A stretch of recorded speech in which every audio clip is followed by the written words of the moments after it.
Time buries nothing. It simply changes the hiding place. Every ruin carries impossible fingerprints no era should possess. Follow fading echoes where logic unravels, memory deceives, belief fractures. 3 relentless hours await, revealing unsettling riddles that refuse surrender, lingering long after silence claims the final frame forever. On the northern edge of Sri Lanka, where dry plains meet the sea and scattered trees cast long shadows across ancient ground, lies Kandarodai. At first glance, it seems almost modest. Low stone foundations emerge quietly from the earth.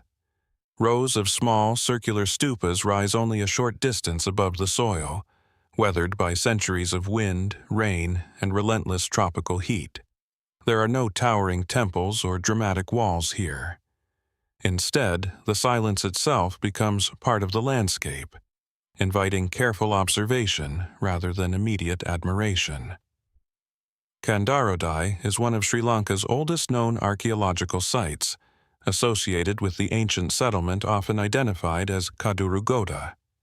Archaeological evidence suggests that people lived here more than 2,000 years ago, with occupation stretching back to at least the early centuries before and after the birth of Christ.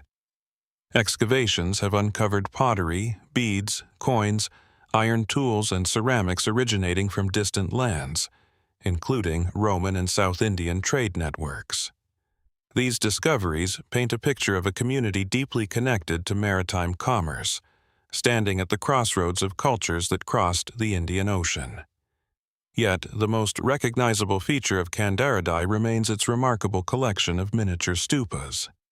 More than 20 survive today, each carefully constructed from coral limestone and arranged across a relatively small area. Unlike the enormous Buddhist monuments found elsewhere in Sri Lanka, these structures are strikingly compact. Their uniform appearance raises immediate questions. Were they built simultaneously according to a carefully planned design, or did they accumulate gradually over generations? Why were such unusually small monuments chosen instead of grander forms common throughout the region? Mainstream archaeology generally views the site as an important Buddhist monastic complex that flourished during a period of active trade and religious exchange. The stupas may have served as reliquaries or memorial monuments connected to respected monks, while the surrounding settlement supported both religious life and commercial activity. Similar patterns can be found elsewhere across South Asia, where monasteries often developed alongside prosperous trade routes. Still, several details resist easy explanation. The precise purpose of every stupa remains uncertain.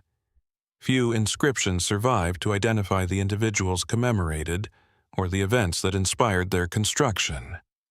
Some scholars have noted architectural influences that suggest contact with multiple cultural traditions rather than a single isolated community. Others point to imported artifacts as evidence that travelers from distant regions may have visited, bringing not only goods but also ideas, beliefs, and artistic practices. Local traditions add another layer of intrigue. Stories passed through generations speak of forgotten settlements buried beneath the surrounding fields, where much larger structures may still rest beneath layers of soil. While archaeological surveys have revealed additional remains in the wider area, many questions about the full extent of ancient Kandarodai remain unanswered. Could the visible ruins represent only a fraction of what once stood here? More speculative interpretations occasionally venture further, proposing that the site's carefully ordered layout reflects symbolic geometry or ceremonial planning, whose original meaning has been lost. Others wonder whether centuries of rebuilding concealed earlier phases of occupation reaching even deeper into antiquity. These ideas remain unproven, yet they continue to circulate because so much of Kandarodai has yet to reveal its complete story. As daylight fades across the quiet stone monuments, the site offers no dramatic declaration of its past. Instead, it presents fragments, carefully carved, patiently preserved, and quietly waiting, Every foundation, every weathered block, every modest stupa seems to suggest that the greatest mysteries are not always hidden inside colossal monuments. Sometimes they rest in places that appear almost ordinary, leaving only one lingering thought. How much of Kandarodai still lies undiscovered beneath the earth, patiently keeping its oldest memories beyond reach? If Kandarodai reminds us that even modest ruins can conceal extraordinary questions, the next destination expands that mystery on a far greater scale. Far from Sri Lanka, among the rugged hills of northeastern India, an immense wall winds across the landscape. A structure so ancient and so imposing that its builders are still the subject of quiet fascination. The Rajgir Cyclopean Wall follows the contours of the hills surrounding the ancient city of Rajgir in the modern state of Bihar. From above, it appears almost like a stone serpent, weaving across ridges and valleys before disappearing into forests and rocky slopes. Standing beside it, however, its true character becomes clear. Massive boulders, some weighing several tons, have been carefully stacked without mortar, forming defensive barriers that once stretched for nearly 40 kilometers. Time has scattered sections and softened its edges, yet enough remains to reveal an engineering achievement unlike almost anything else from ancient India.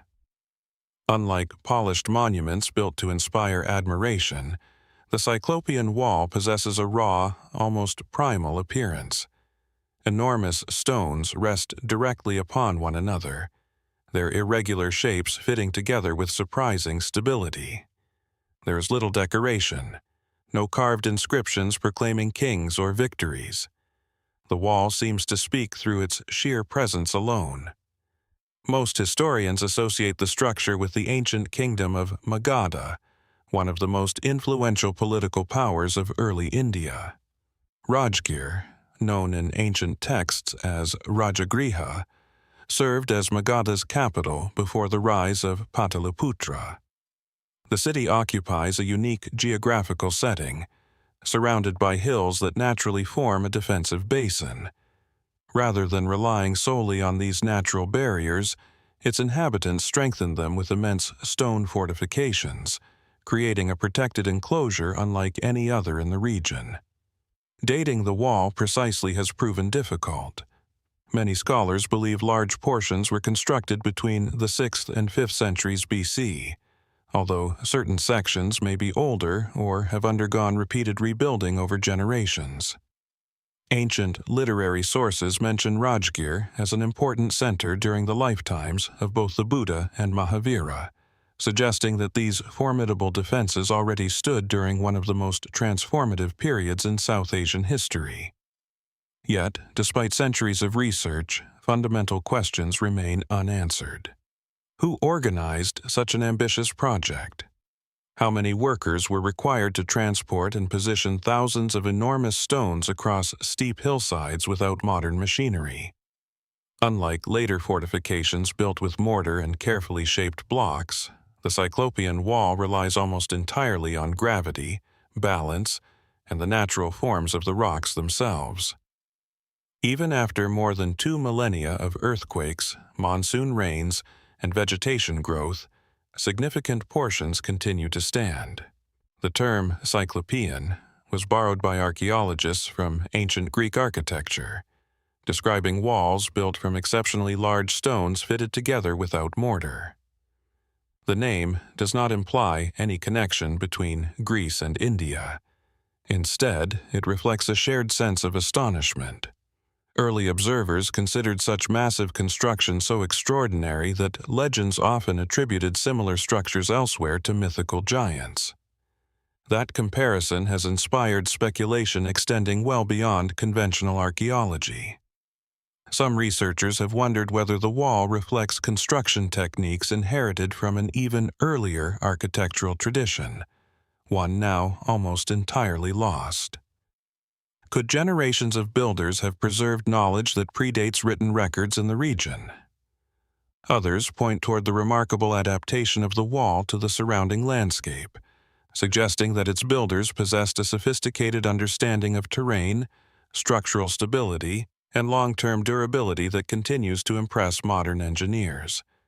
More imaginative theories occasionally push further still. Certain writers have proposed that Rajgir may have held ceremonial or astronomical significance in addition to its defensive role. They note that sections of the wall appear to align with ridges and natural formations in ways that invite symbolic interpretation. Was every stone placed solely for military protection, or might parts of the structure also have reflected sacred geography? At present, archaeological evidence offers no definitive answer.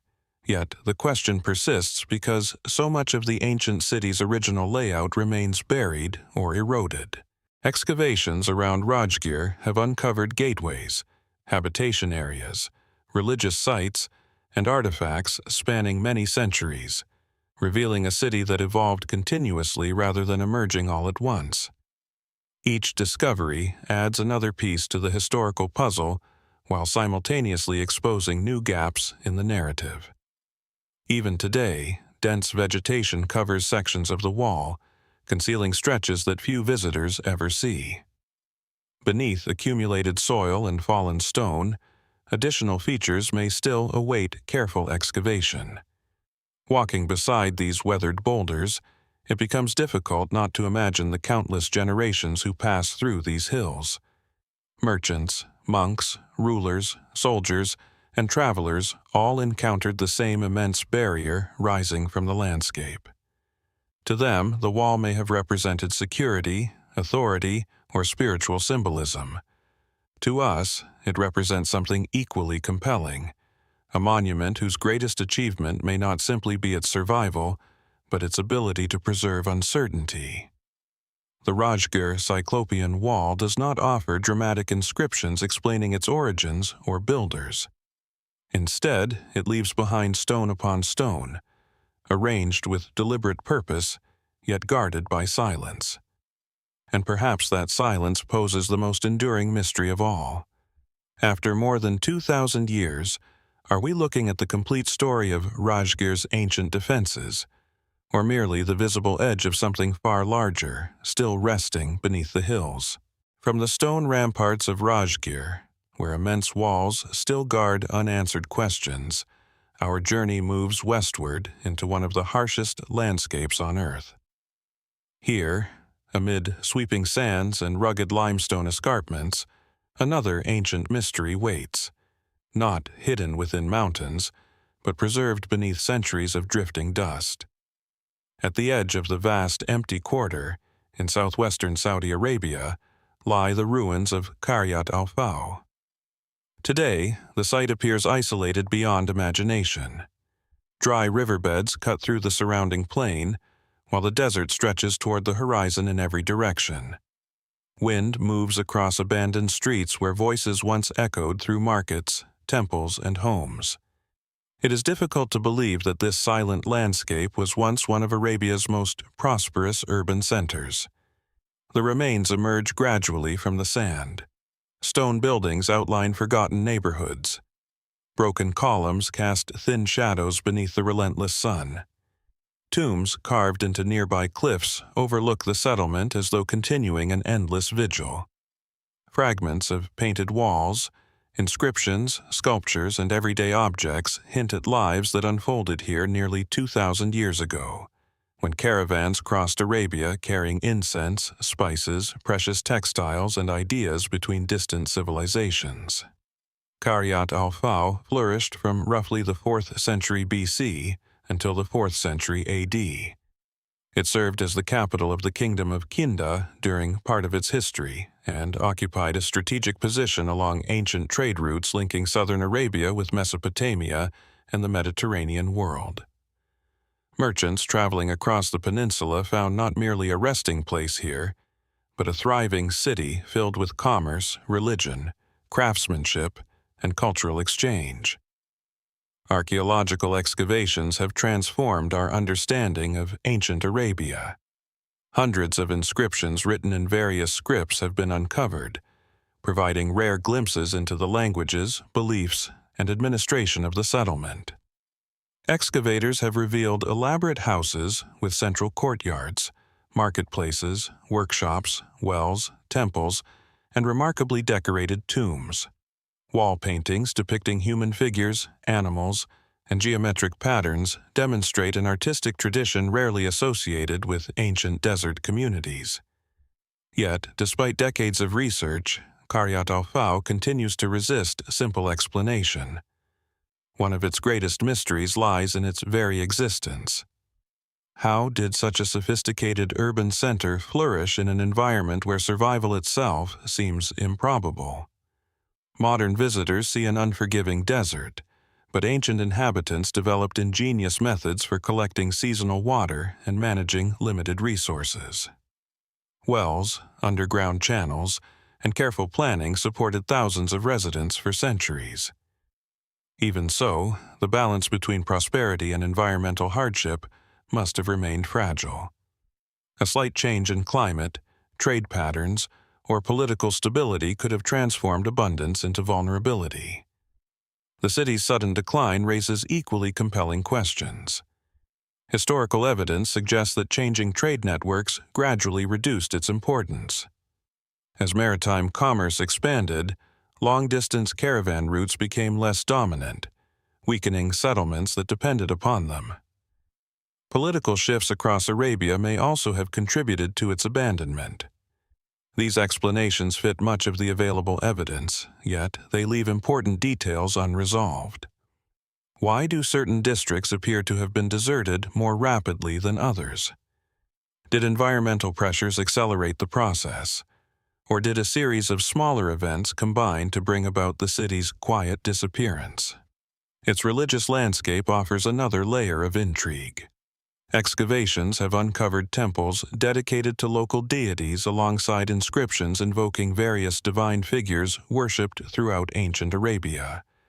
This diversity reflects a crossroads of beliefs where travelers from distant regions interacted peacefully through commerce and shared traditions. Yet, some symbols remain difficult to interpret. Certain carved images possess meanings that have faded with the languages that once explained them. Without complete written records, archaeologists can often identify the artwork, but not the stories it originally conveyed. The tombs surrounding Khirokitia Settlement are perhaps its most haunting feature. Many contain carefully arranged burial chambers, decorated with inscriptions and artistic details intended to accompany the dead into whatever lay beyond life. Some preserve remarkable sculptures displaying realistic facial expressions, uncommon in much of the region's surviving archaeological record. They seem less like anonymous relics than silent portraits of individuals whose names have nearly disappeared from history. Beyond established scholarship, more speculative ideas occasionally emerge. Some researchers have wondered whether undiscovered districts still lie buried beneath surrounding dunes, concealed by centuries of shifting sand. Others point toward unexplored areas beyond the known city limits, suggesting that Khirokitia Settlement may have been considerably larger than current excavations indicate. Remote sensing technologies continue to identify anomalies beneath the surface, hinting that substantial structures may remain untouched. There are also broader questions that archaeology alone cannot fully answer. How much knowledge passed through this city without ever being written down? Merchants carried more than merchandise. They transported stories, astronomical observations, engineering techniques, religious ideas, and political news across continents. Could Khirokitia Settlement have served as an intellectual crossroads as important as its commercial role? The archaeological record preserves fragments, but conversations leave few traces.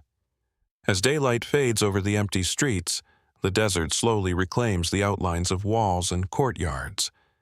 Wind softens every footprint almost as quickly as it appears, just as centuries have softened the memory of those who built this remarkable city. Yet, beneath the sand, countless stones remain undisturbed, their secrets protected by silence. The greatest mystery may not be why Khirokitia Settlement disappeared, but how much of its story still waits below the shifting desert, hidden from every map and every memory. As the desert gradually reclaimed Qaryat al-Fao, preserving its forgotten streets beneath shifting sand, another ancient sanctuary tells a different story. Here, the mystery was not hidden by abandonment alone, but shaped by thousands of years of continuous belief. On a rocky hill overlooking the brilliant blue waters of the Mediterranean, the ruins of Tasilg reveal a place where civilizations changed, religions evolved, and sacred ground remained sacred through every transformation. Located near the harbor of Marsaxlok on the southeastern coast of Malta, Tasilg appears surprisingly modest at first glance. Broken limestone walls emerge from low vegetation, while fragments of columns and foundations trace the outlines of buildings that once stood proudly above the sea. The surrounding landscape is peaceful. Gentle coastal winds move through wild grasses, and distant waves break against rocky shores much as they have for countless generations. Yet, beneath this quiet surface lies one of the Mediterranean's longest continuously used sacred sites. Archaeological evidence suggests that human activity at Tasilg began during Malta's prehistoric temple period, possibly as early as the 3rd millennium BC. The earliest sanctuary was constructed using the same massive limestone tradition that produced Malta's famous megalithic temples.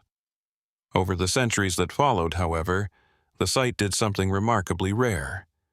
Instead of being abandoned when new cultures arrived, it was repeatedly adapted and transformed. The Phoenicians established a temple here dedicated to the goddess Astarte, whose influence spread across much of the ancient Mediterranean through maritime trade. Later, under Roman rule, the sanctuary became associated with Juno, reflecting Rome's tendency to incorporate local religious traditions rather than erase them entirely. Centuries afterward, during the Byzantine period, parts of the complex were converted into a Christian basilica. The stones themselves remained, even as the names of the gods changed. This extraordinary continuity fascinates historians. Why did generation after generation choose this exact hilltop for worship? Many ancient temples disappeared with the cultures that created them, but Tasilg continued attracting devotion for nearly 3,000 years. The answer may partly lie in geography. Overlooking an important harbor, the sanctuary occupied a strategic location visible to sailors approaching Malta. Religious centers often emerged near major trade routes, serving both local communities and travelers arriving from distant shores. Excavations have uncovered pottery, sculptures, inscriptions, altars, architectural fragments, and countless everyday objects spanning multiple civilizations. Each layer reveals another chapter in the site's remarkably long history. Archaeologists often describe Tasilg as a textbook example of cultural continuity, where successive societies inherited sacred landscapes instead of beginning entirely anew. Yet, continuity alone cannot explain every mystery. Certain architectural features remain difficult to interpret because later builders repeatedly modified earlier structures. Walls from one era cut through foundations belonging to another. Ancient entrances were sealed while new ones appeared elsewhere. Entire ceremonial spaces were redesigned to accommodate changing rituals. As a result, reconstructing the sanctuary's earliest appearance has become an intricate archaeological puzzle. Some researchers believe significant portions of the prehistoric temple remain buried beneath later construction, protected simply because newer civilizations built directly above them rather than removing them. Every excavation uncovers additional evidence, but each discovery also reveals new questions. How much of the original sanctuary still survives beneath the visible ruins? Could untouched chambers or ritual spaces remain hidden below centuries of accumulated stone? The site's religious symbolism adds another layer of intrigue. Throughout history, people associated Tasilg with fertility, protection, navigation, and divine guardianship. Sailors crossing unpredictable Mediterranean waters may have viewed the sanctuary as a place to seek safety before dangerous voyages. Offerings discovered at the site suggest repeated acts of devotion extending across hundreds of years, performed by individuals whose languages, customs, and political loyalties differed dramatically. More speculative interpretations occasionally venture beyond established archaeology. Some observers have suggested that the location itself possessed qualities ancient communities considered inherently sacred, independent of any particular religion. They point to the remarkable persistence of worship despite sweeping political and cultural change. Was the hill chosen simply because it overlooked an important harbor, or did generations believe the land itself possessed unusual spiritual significance? Others have wondered whether unexplored sections surrounding the sanctuary conceal additional ceremonial structures connected to the broader sacred landscape. Modern archaeological surveys continue to investigate the area using increasingly sophisticated technologies, revealing subtle anomalies beneath the surface that may represent undiscovered walls or foundations. For now, these remain possibilities rather than confirmed discoveries. Standing among the weathered stones today, the silence feels layered rather than empty. Every block has witnessed countless voices calling upon different gods, speaking different languages, expressing hopes remarkably similar despite the passing of millennia. Empires rose and disappeared, religions transformed, kingdoms collapsed. Yet, people continued returning to this same hill overlooking the sea. Perhaps that is Tasilg's greatest mystery. Not simply what was built here, or who worshipped within its walls, but why this single place continued drawing humanity across thousands of years with an enduring power that no inscription fully explains. And somewhere beneath the limestone, where earlier sanctuaries still sleep beneath later foundations, the oldest answers may remain exactly where they have rested since the beginning. If Tasilg reminds us that sacred places can preserve their meaning across thousands of years, the next mystery presents the opposite challenge. Here, the monuments remain. The cities have been uncovered, and thousands of carefully carved symbols survive. Yet, the voices behind them have fallen completely silent, leaving one of archaeology's greatest unsolved puzzles. Imagine holding a small square seal in your hand. It is carved from smooth white steatite, barely larger than the palm of your hand. Along its top edge runs a neat row of tiny symbols, carefully engraved signs depicting geometric shapes, fish-like figures, jars, tridents, loops, and abstract forms unlike any familiar alphabet. Beneath them stands the image of a powerful animal, perhaps a bull, an elephant, or the mysterious unicorn that appears repeatedly throughout the civilization's artwork. Every line was carved with remarkable precision. Every symbol was placed deliberately. Yet, no one alive can read a single word. This is the enduring mystery of the Indus Valley script. Between roughly 2600 and 1900 BC, the Indus Valley civilization flourished across what is now Pakistan and northwestern India. It was one of the world's earliest urban civilizations, comparable in scale to ancient Egypt and Mesopotamia. Cities such as Mohenjo-Daro, Harappa, Dholavira, and Lothal displayed astonishing levels of planning. Streets followed organized grids. Sophisticated drainage systems carried wastewater beneath neighborhoods. Standardized weights, carefully constructed warehouses, workshops, and extensive trade networks reflected a society of remarkable organization and technical skill. Yet, despite these impressive achievements, the civilization left behind almost no readable historical record.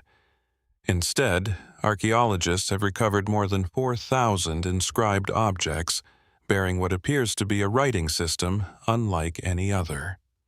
The symbols appear on seals, pottery, copper tablets, jewelry, tools, and other everyday objects.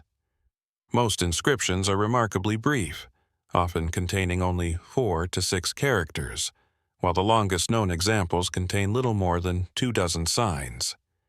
At first glance, deciphering them might seem only a matter of time. But more than a century after their discovery, the script remains unread. The greatest obstacle is surprisingly simple.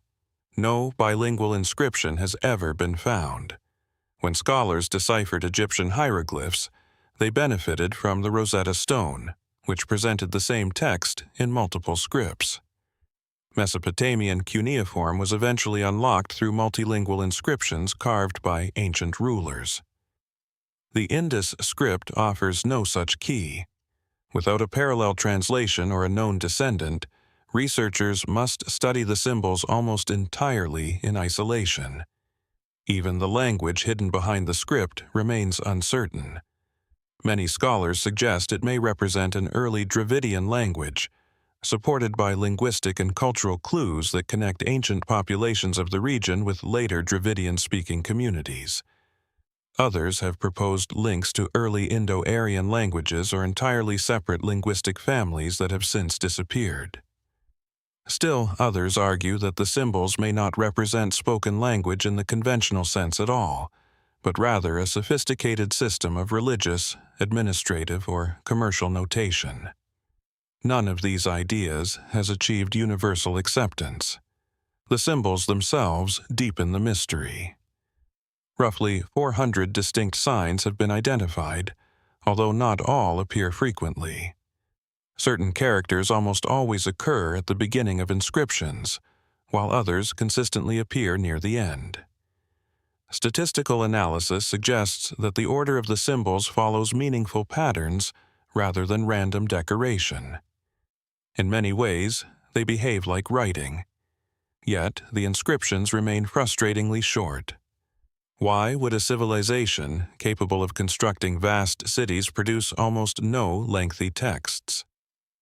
Were longer writings created on materials such as wood, cloth, leather, or palm leaves that simply decayed over thousands of years? Did libraries once exist, only to disappear completely beneath time and climate? Or was writing reserved for highly specialized purposes that required only brief inscriptions? The seals themselves raise additional questions. Many display carefully carved animals, unlike those found elsewhere in the ancient world. The famous unicorn motif appears on hundreds of examples despite resembling no known creature. Was it a mythical being, a religious symbol, a clan emblem, or something entirely different? Without understanding the accompanying script, every interpretation remains tentative. Modern technology has introduced new possibilities.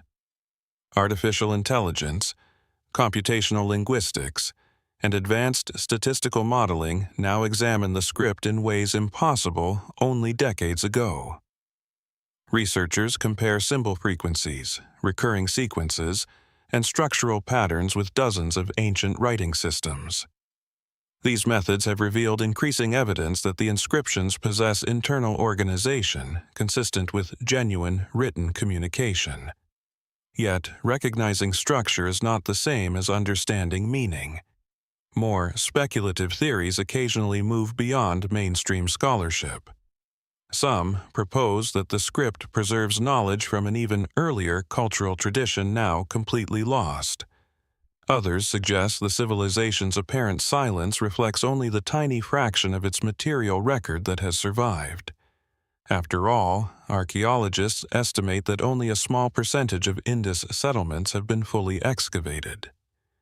Vast areas remain buried beneath modern cities, farmland, and layers of ancient sediment.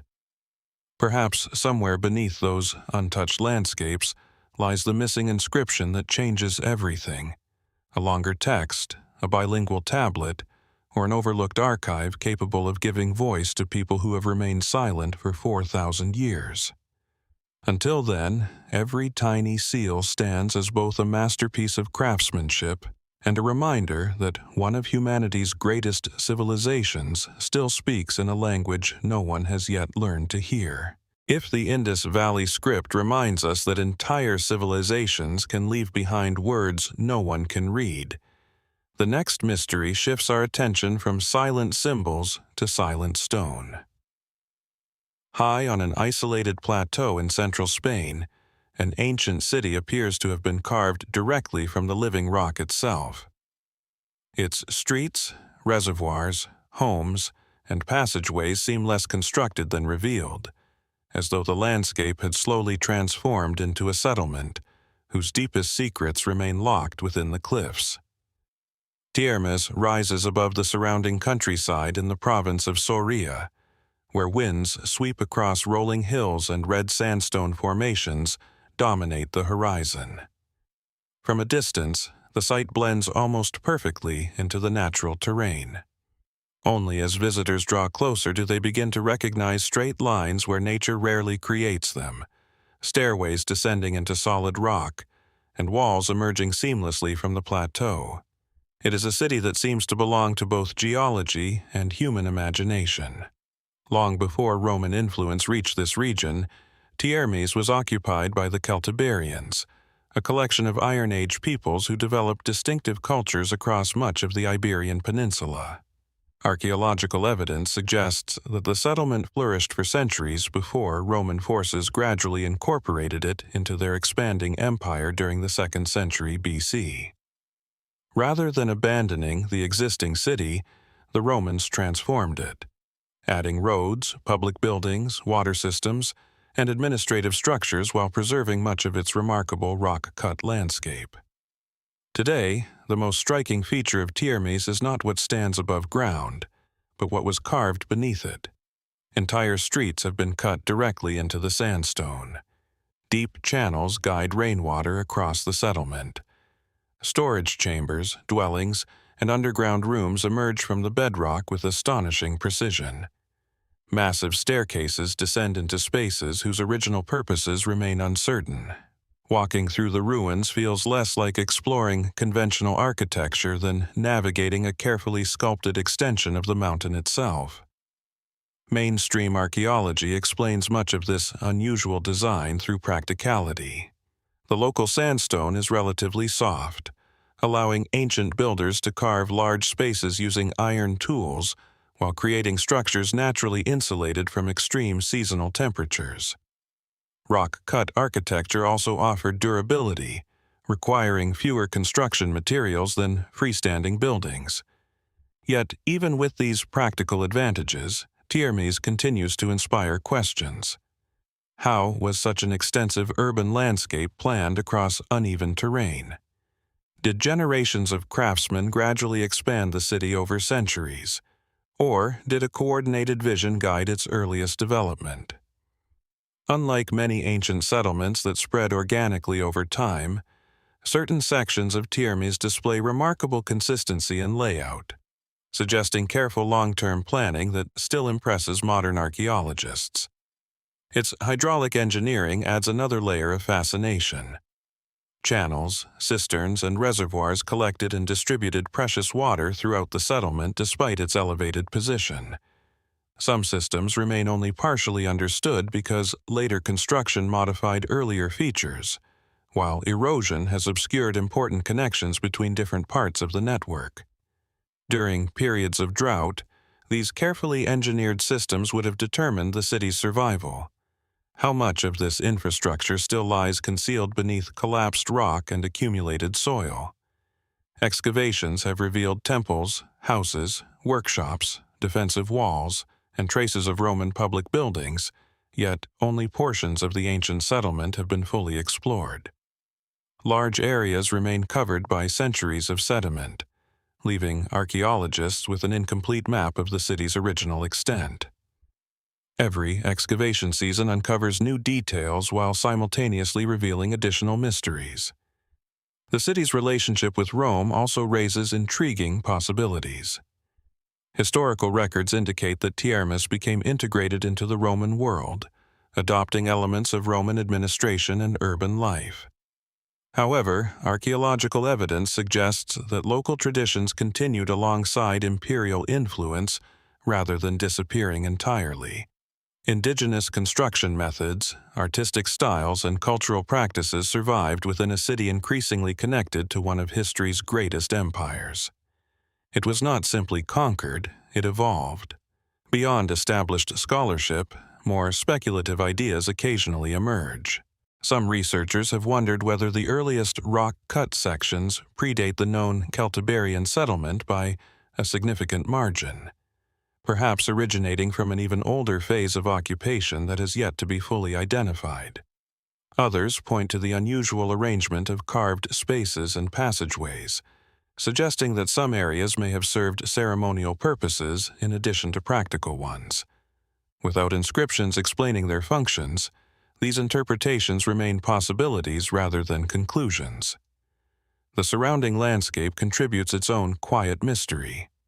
Caves, cliffs, and isolated rock formations extend well beyond the visible ruins, creating the impression that the city was once part of a much broader interaction between people and the natural environment.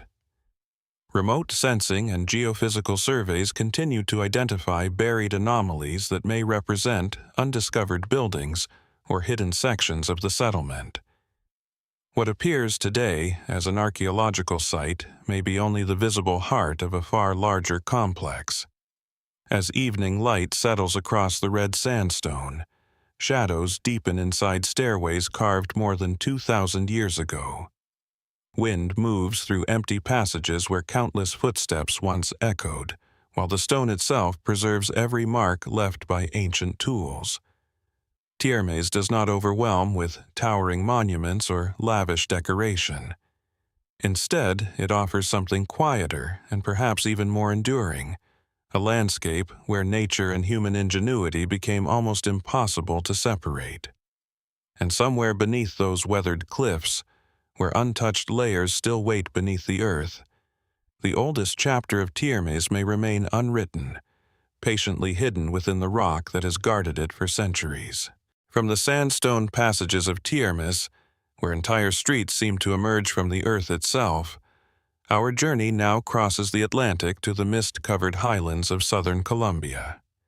Here, another ancient civilization left behind monuments that are impossible to ignore. They do not speak through inscriptions or towering walls. Instead, they watch in silence, hundreds of carved stone figures whose expressions have remained unchanged for more than 1,000 years. The San Agustin statues stand scattered across rolling green hills, dense forests, and ancient ceremonial sites overlooking the upper Magdalena River Valley. Mist drifts slowly through the mountains at dawn, softening the outlines of the landscape before revealing unexpected faces staring from beneath moss and lichen. Some figures stand alone beneath protective stone roofs. Others guard burial mounds or line forgotten ceremonial spaces. Each appears both familiar and unsettling, combining human features with animals, mythical beings, or symbols whose meanings have long been forgotten. The statues vary enormously in size and character. Some rise only a little higher than a person, while others tower well above eye level. Many display wide circular eyes, prominent fangs, crossed arms, or elaborate headdresses carved with extraordinary attention to detail. Jaguars, birds of prey, snakes, frogs, and other creatures appear repeatedly, often merging seamlessly with human forms. The result is neither entirely realistic nor entirely mythical, but something existing between the two worlds. Archaeologists believe these remarkable monuments were created by a complex society that flourished in the region from roughly the 1st century BC until around the 9th century AD. Although the people responsible left no known written language, they constructed ceremonial centers, burial complexes, earthen mounds, and hundreds of monumental sculptures from volcanic stone transported across difficult terrain. Their society eventually declined long before European contact, leaving behind an artistic legacy unmatched anywhere else in South America. Despite decades of archaeological investigation, one fundamental mystery remains unresolved. Who exactly were the sculptors of San Agustin? Unlike the Maya or the Inca, no surviving historical accounts describe the people who created these monuments. Their language disappeared. Their traditions faded.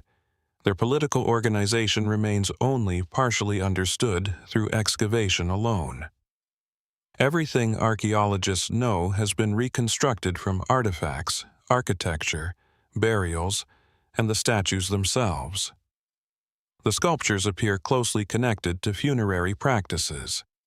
Many stand beside elaborate tombs, suggesting they served as guardians of the dead or representations of powerful ancestors.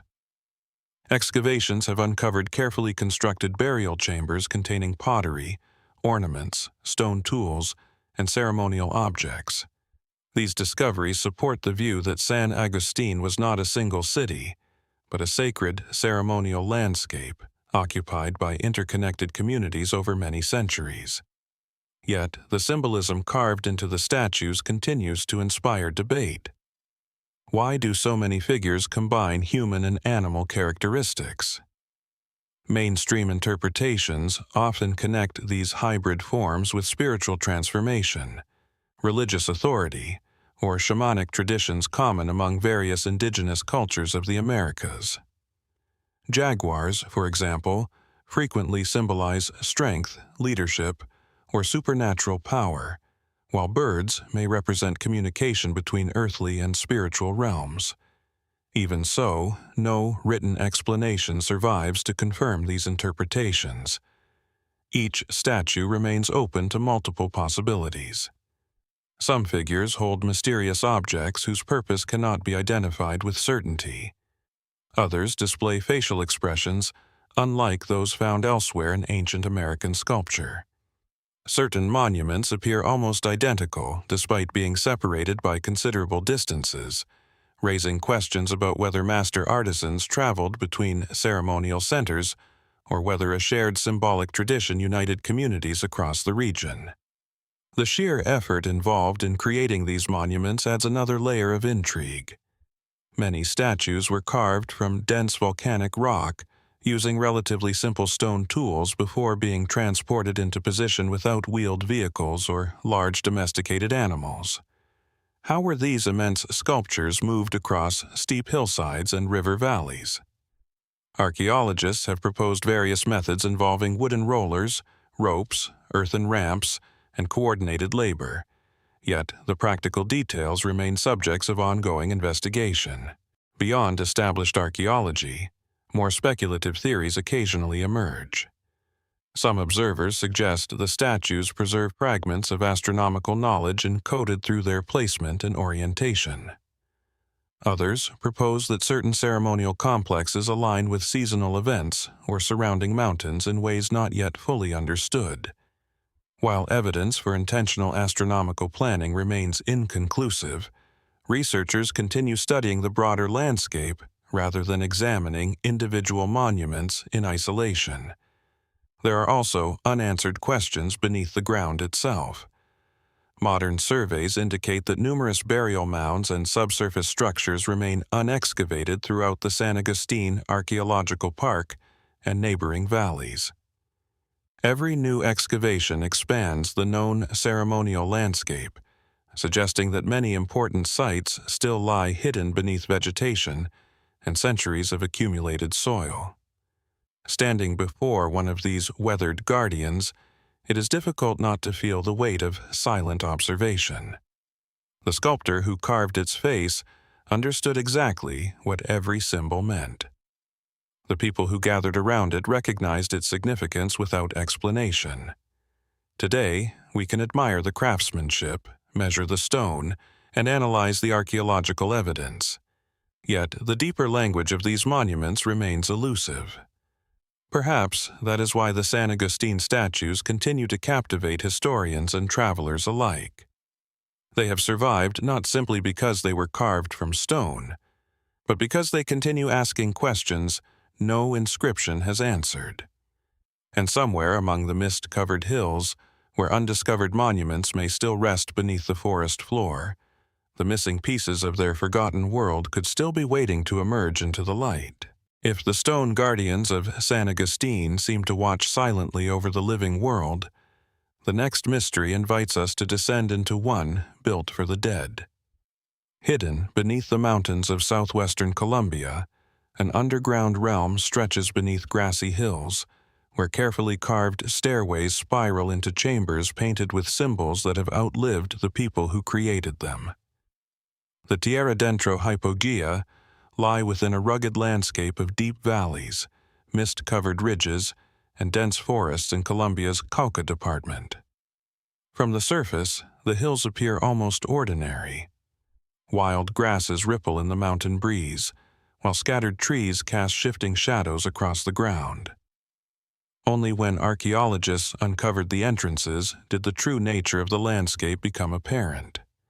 Beneath these quiet slopes lies one of the most remarkable collections of underground tombs in the ancient Americas. The word hypogeum simply means an underground chamber. Yet the structures at Tierra Dentro are unlike ordinary graves.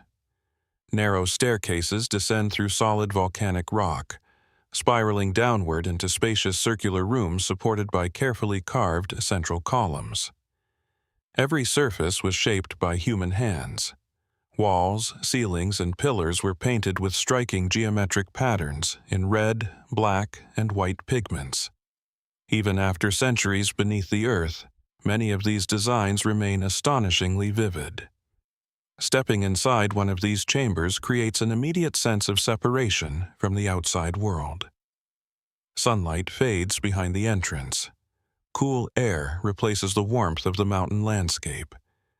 Every carved line seems deliberate, every painted symbol purposeful.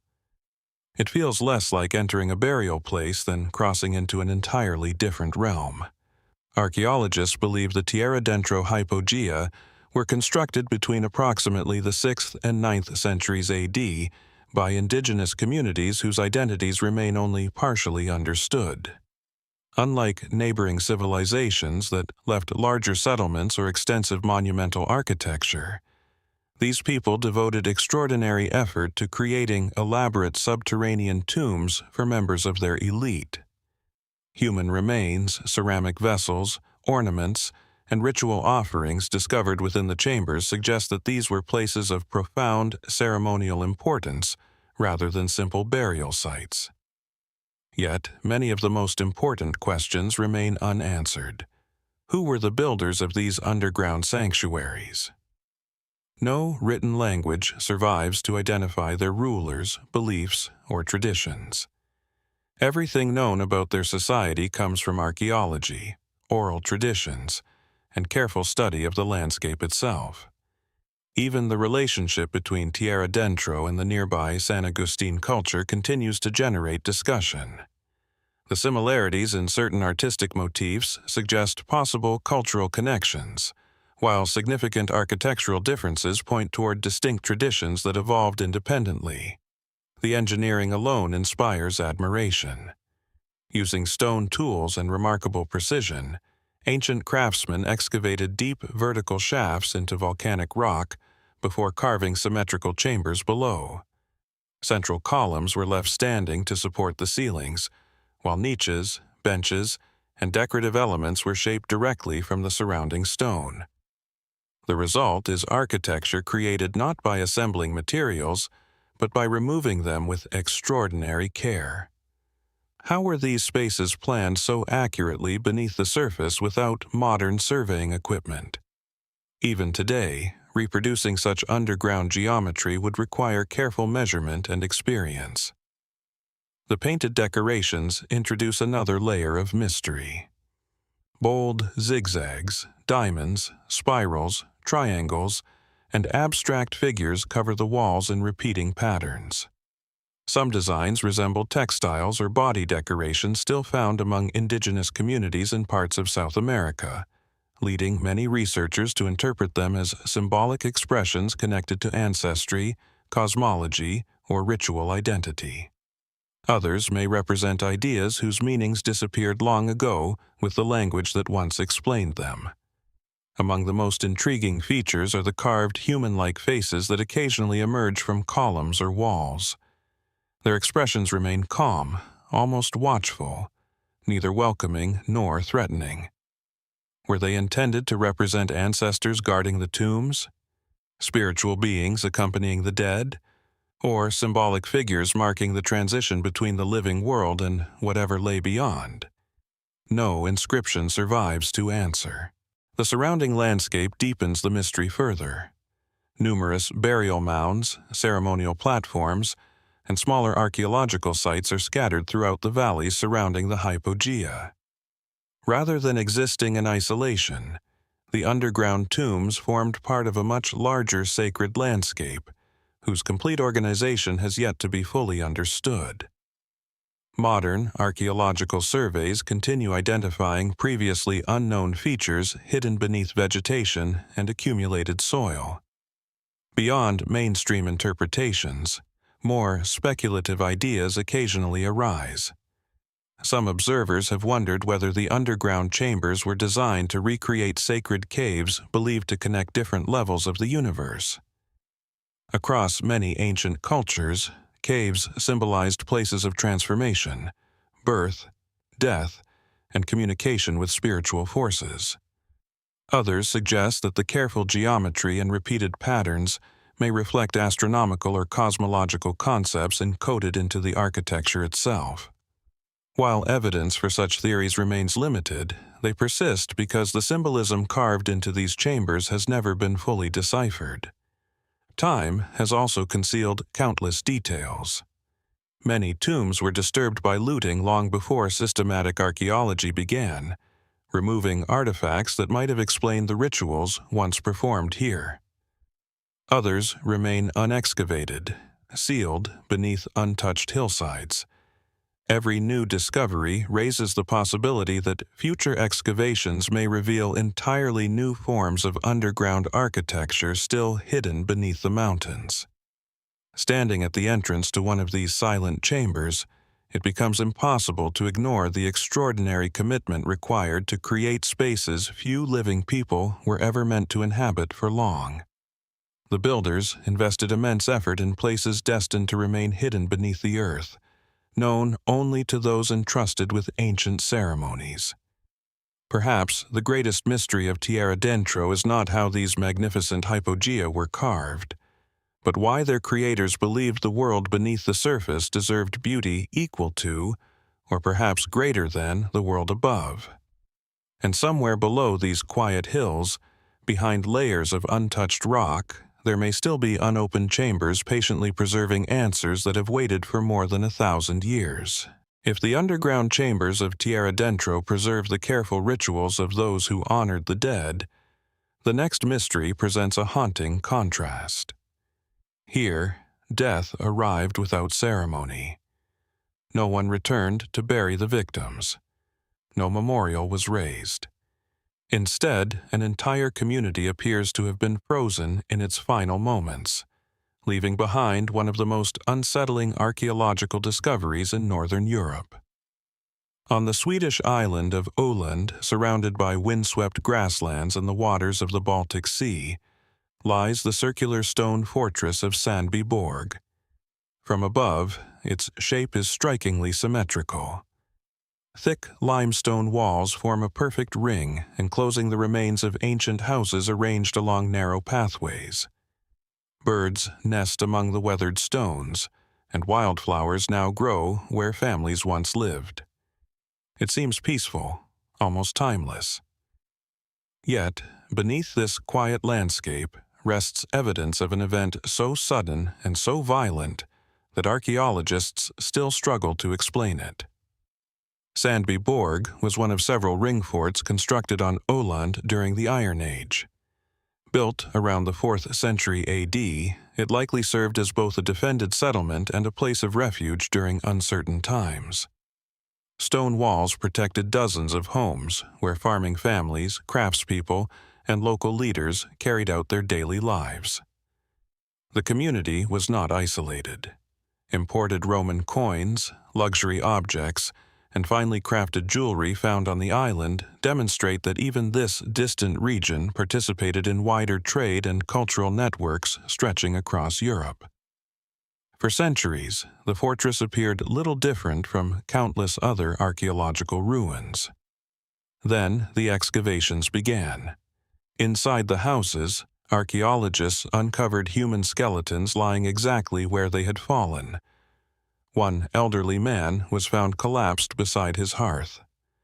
Another individual lay face down inside a doorway, as though attempting to escape. In one building, a body remained sprawled across the floor where death had interrupted ordinary life. There were no formal burials. No evidence suggested that relatives had returned to recover the dead. The victims had simply been left behind.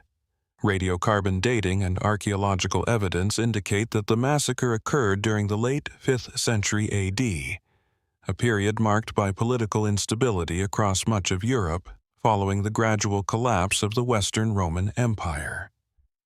Yet, unlike battlefields where both sides suffered losses, Sandby Borg presents an unusually one-sided picture. Many of the recovered skeletons display injuries consistent with deliberate violence, particularly blows to the head delivered at close range. What happened inside those stone walls? The mainstream interpretation suggests that the settlement was attacked unexpectedly by a rival group. The inhabitants may have been caught entirely by surprise, leaving little opportunity to organize a defense. Once the violence ended, the attackers departed without occupying the fortress permanently. But one detail makes Sandby Borg profoundly unusual. The dead remained untouched. Across many ancient societies, burial carried enormous cultural and spiritual significance. Even during times of war, survivors often attempted to recover family members for proper funerary rites whenever circumstances allowed. At Sandby Borg, that never happened. For reasons still unknown, the bodies were abandoned exactly where they fell. Over time, roofs collapsed, walls decayed, and centuries of soil gradually covered the victims, preserving an almost unimaginable archaeological time capsule. The valuables remained as well. Excavations uncovered exquisite jewelry, gold ornaments, imported glass beads, silver objects, and Roman coins still inside the abandoned houses. If robbery had motivated the attack, why were so many valuable possessions left behind? Archaeologists have proposed that the massacre may have carried a symbolic purpose rather than an economic one. The settlement itself may have become forbidden after the violence, feared, or deliberately avoided by neighboring communities. Could Sandby Borg have become a place no one dared enter? Some researchers suggest that social taboos surrounding the massacre discouraged survivors from returning. Others believe the attack was intended as a public demonstration of power, with abandoned bodies serving as a lasting warning to rival communities. Without written records, however, these remain carefully considered possibilities rather than established facts. The demographic evidence deepens the mystery. Not every member of the settlement has been found. Archaeologists have recovered the remains of adults and elderly individuals, but relatively few children or younger women have been identified compared to what might be expected in a permanent community. Did some inhabitants escape before the attack reached them? Were captives taken away? Or do undiscovered parts of the fortress still conceal additional victims beneath unexcavated buildings? Only a fraction of Sandby Borg has been systematically explored. Large sections remain buried beneath grass and collapsed stone, preserving untouched archaeological deposits. Every excavation season reveals new details while raising fresh questions about the final hours of the settlement. Advanced forensic analysis continues examining skeletal injuries, ancient DNA, and environmental evidence in hopes of reconstructing the identities and relationships of those who lived and died within the fortress. Beyond mainstream archaeology, more speculative interpretations occasionally emerge.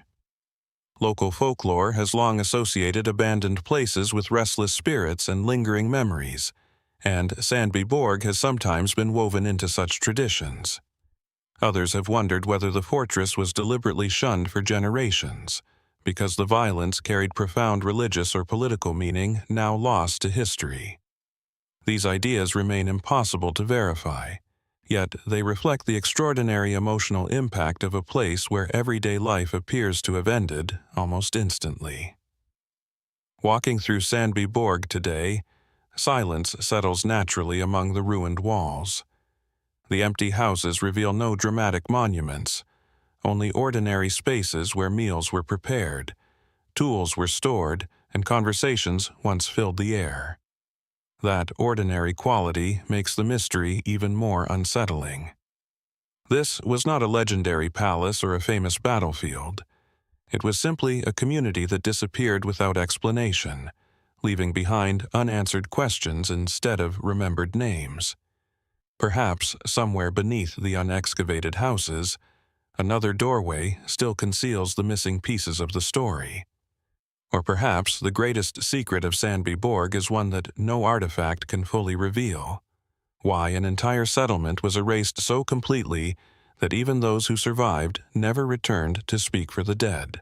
If Sandby Borg leaves us with the silence of a forgotten tragedy, the next mystery speaks through marks carved patiently into stone. There are no abandoned skeletons here, no ruined fortresses, and no written chronicles waiting to be translated.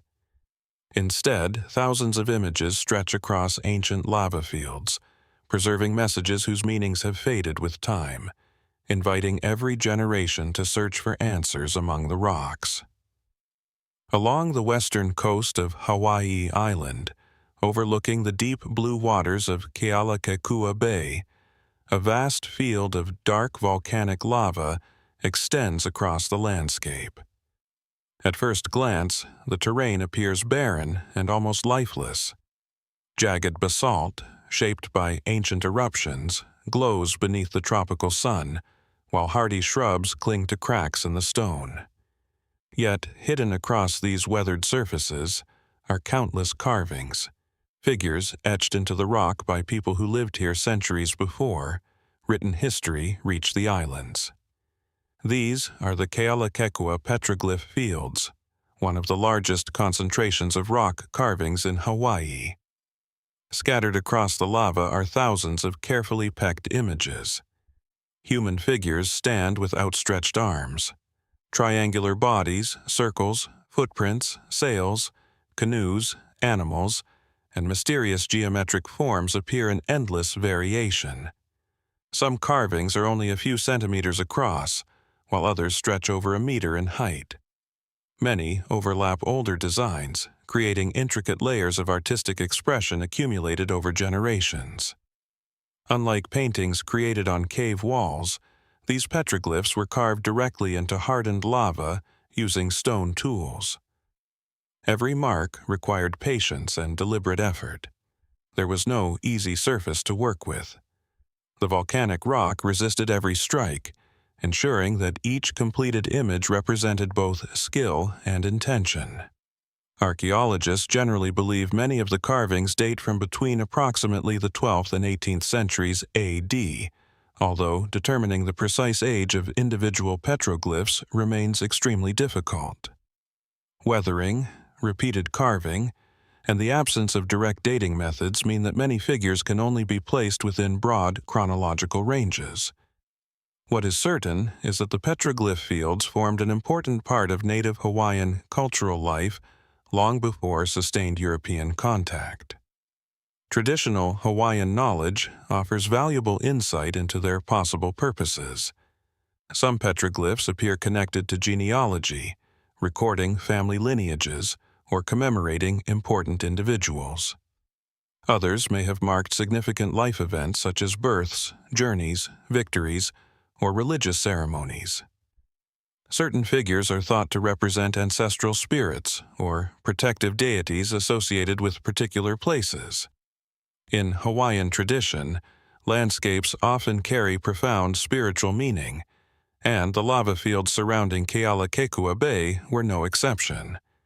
Yet, despite these traditions, many carvings remain impossible to interpret with confidence. Why were certain symbols repeated hundreds of times while others appear only once? Why do some clusters contain almost exclusively human figures, while nearby groups emphasize abstract shapes or footprints? Without accompanying written explanations, archaeologists must rely on careful comparison, oral traditions, and archaeological context to reconstruct possible meanings. One particularly intriguing feature is the abundance of anthropomorphic figures. Many display distinctive postures, exaggerated limbs, or unusual proportions that seem deliberately symbolic rather than realistic. Some appear to hold objects, others seem to dance, gesture, or interact with neighboring figures. Were these portraits of real individuals, representations of legendary ancestors, or visual expressions of religious beliefs now only partially remembered? The volcanic landscape itself may hold part of the answer. Unlike softer stone that erodes gradually, basalt preserves carvings remarkably well once the darker weathered surface has been removed. Ancient Hawaiians may have selected these lava flows not simply because they provided durable surfaces, but because volcanic landscapes already possessed deep spiritual significance. Born from fire and continually reshaped by natural forces, they represented creation, transformation, and the immense power of the islands themselves. Modern archaeological surveys have revealed that the petroglyph fields extend across a much larger area than early researchers realized. New carvings continue to be documented as vegetation changes, lighting conditions shift, and improved mapping technologies reveal previously overlooked details. Even today, no complete inventory exists. This raises another compelling question. How many images still remain hidden beneath layers of volcanic dust, vegetation, or natural weathering? Beyond mainstream interpretations, more speculative ideas occasionally emerge. Some observers have proposed that particular arrangements of petroglyphs reflect astronomical observations or seasonal calendars, pointing to alignments with the sun's annual movement across the horizon. Others suggest that the carvings functioned as sacred maps connecting ceremonial sites throughout the surrounding landscape. While certain patterns deserve continued investigation, definitive evidence supporting these theories remains limited. Perhaps the greatest challenge lies in understanding the carvings not as isolated works of art, but as parts of a living cultural tradition. Many meanings may have been transmitted orally rather than permanently recorded. Stories, chants, rituals, and ceremonies could once have explained every figure with perfect clarity. When those traditions were interrupted through historical change, much of the symbolic language carved into the lava became increasingly difficult to recover. Walking across the black volcanic stone today, surrounded by thousands of silent figures, it is impossible not to sense the extraordinary patience of those who created them. Each image represents a deliberate act of memory, belief, or communication preserved against the relentless passage of time. The rocks still carry their messages with remarkable fidelity. What has faded is not the carvings themselves, but the shared understanding that once brought every line to life. And perhaps somewhere among the countless petroglyphs still hidden across the lava fields, there remains a sequence of symbols or an overlooked pattern capable of revealing another fragment of this enduring mystery, a reminder that some of humanity's oldest conversations continue, even after the voices themselves have fallen silent. If the petroglyphs of Kealakekua preserve silent messages carved into volcanic stone, the next mystery survives through something even more fragile. Here, it is not granite or basalt that carries the past, but wood, antler, bark, and footprints, materials that almost never endure for thousands of years. Against every expectation, an ancient wetland in northern England has preserved fleeting traces of human lives so completely that they continue to challenge everything we thought we knew about Europe's earliest post-Ice Age communities. Hidden beneath quiet farmland near Scarborough in North Yorkshire lies Star Carr, one of the most extraordinary Mesolithic archaeological sites ever discovered. Today, the landscape appears peaceful. Reeds sway gently beside shallow wetlands, birds circle overhead, and soft mist often hangs above the low ground during early mornings. It is difficult to imagine that nearly 11,000 years ago, this same place stood beside the shores of an immense prehistoric lake, surrounded by dense birch and pine forests where elk, red deer, wild cattle, wolves, beavers, and countless other animals moved through a world only beginning to recover from the last ice age. When archaeologists first excavated the site in the 20th century, they expected to find little more than scattered stone tools. Instead, the waterlogged soil revealed something astonishing. Organic materials had survived. Wooden platforms, worked branches, antler tools, animal bones, plant remains, woven fibers, and even fragments of ancient structures emerged from the peat in remarkable condition. Normally, such materials decay within decades or centuries. At Star Carr, the oxygen-poor environment protected them for more than 10,000 years, creating an archaeological archive unlike almost any other in Europe. Radiocarbon dating places the site's primary occupation around 9000 BC, making it one of the earliest known settlements in post-glacial Britain. At a time when agriculture had not yet reached Europe and people lived by hunting, fishing, and gathering, the inhabitants of Star Carr constructed wooden walkways along the lakeshore, crafted sophisticated tools from antler and bone, and repeatedly returned to this landscape over generations. Perhaps the site's most famous discoveries are the remarkable red deer headdresses.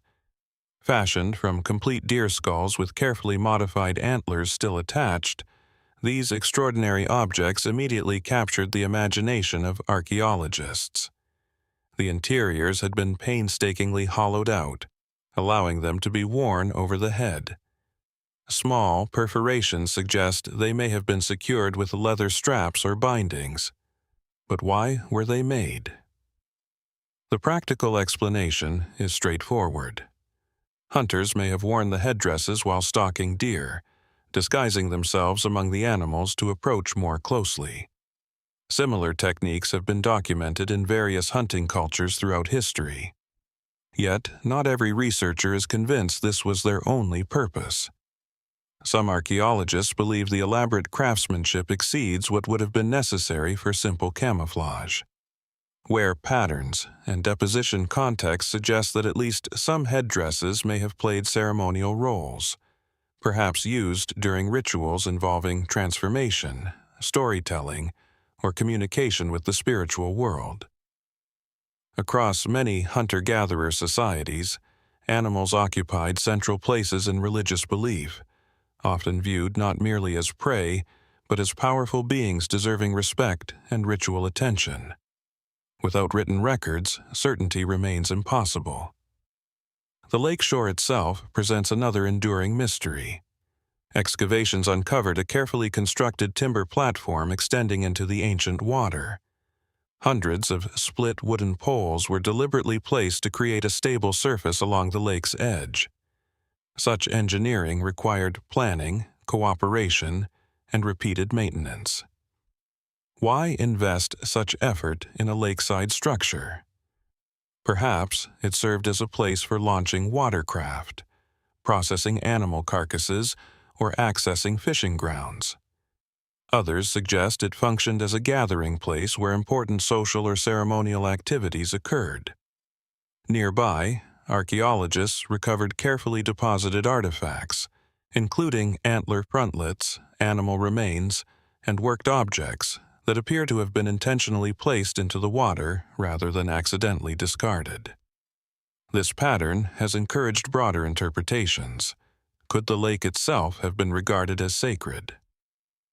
Throughout later European prehistory, lakes, rivers, and wetlands frequently became locations where valuable objects were deliberately offered rather than lost.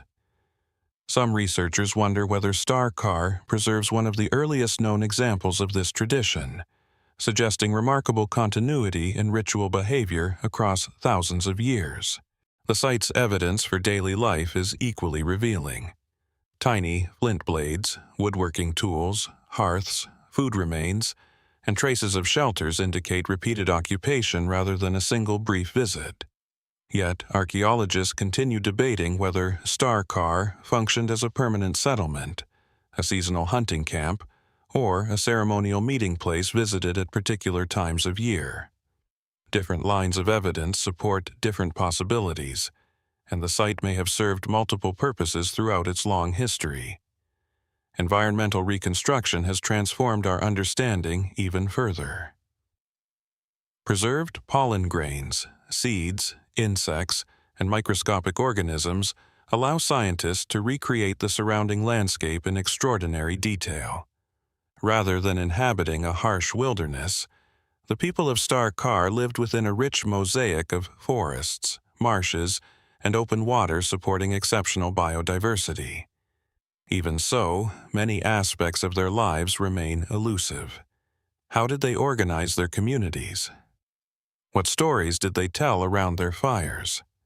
How did they understand the dramatic environmental changes unfolding around them as glaciers retreated and new ecosystems emerged?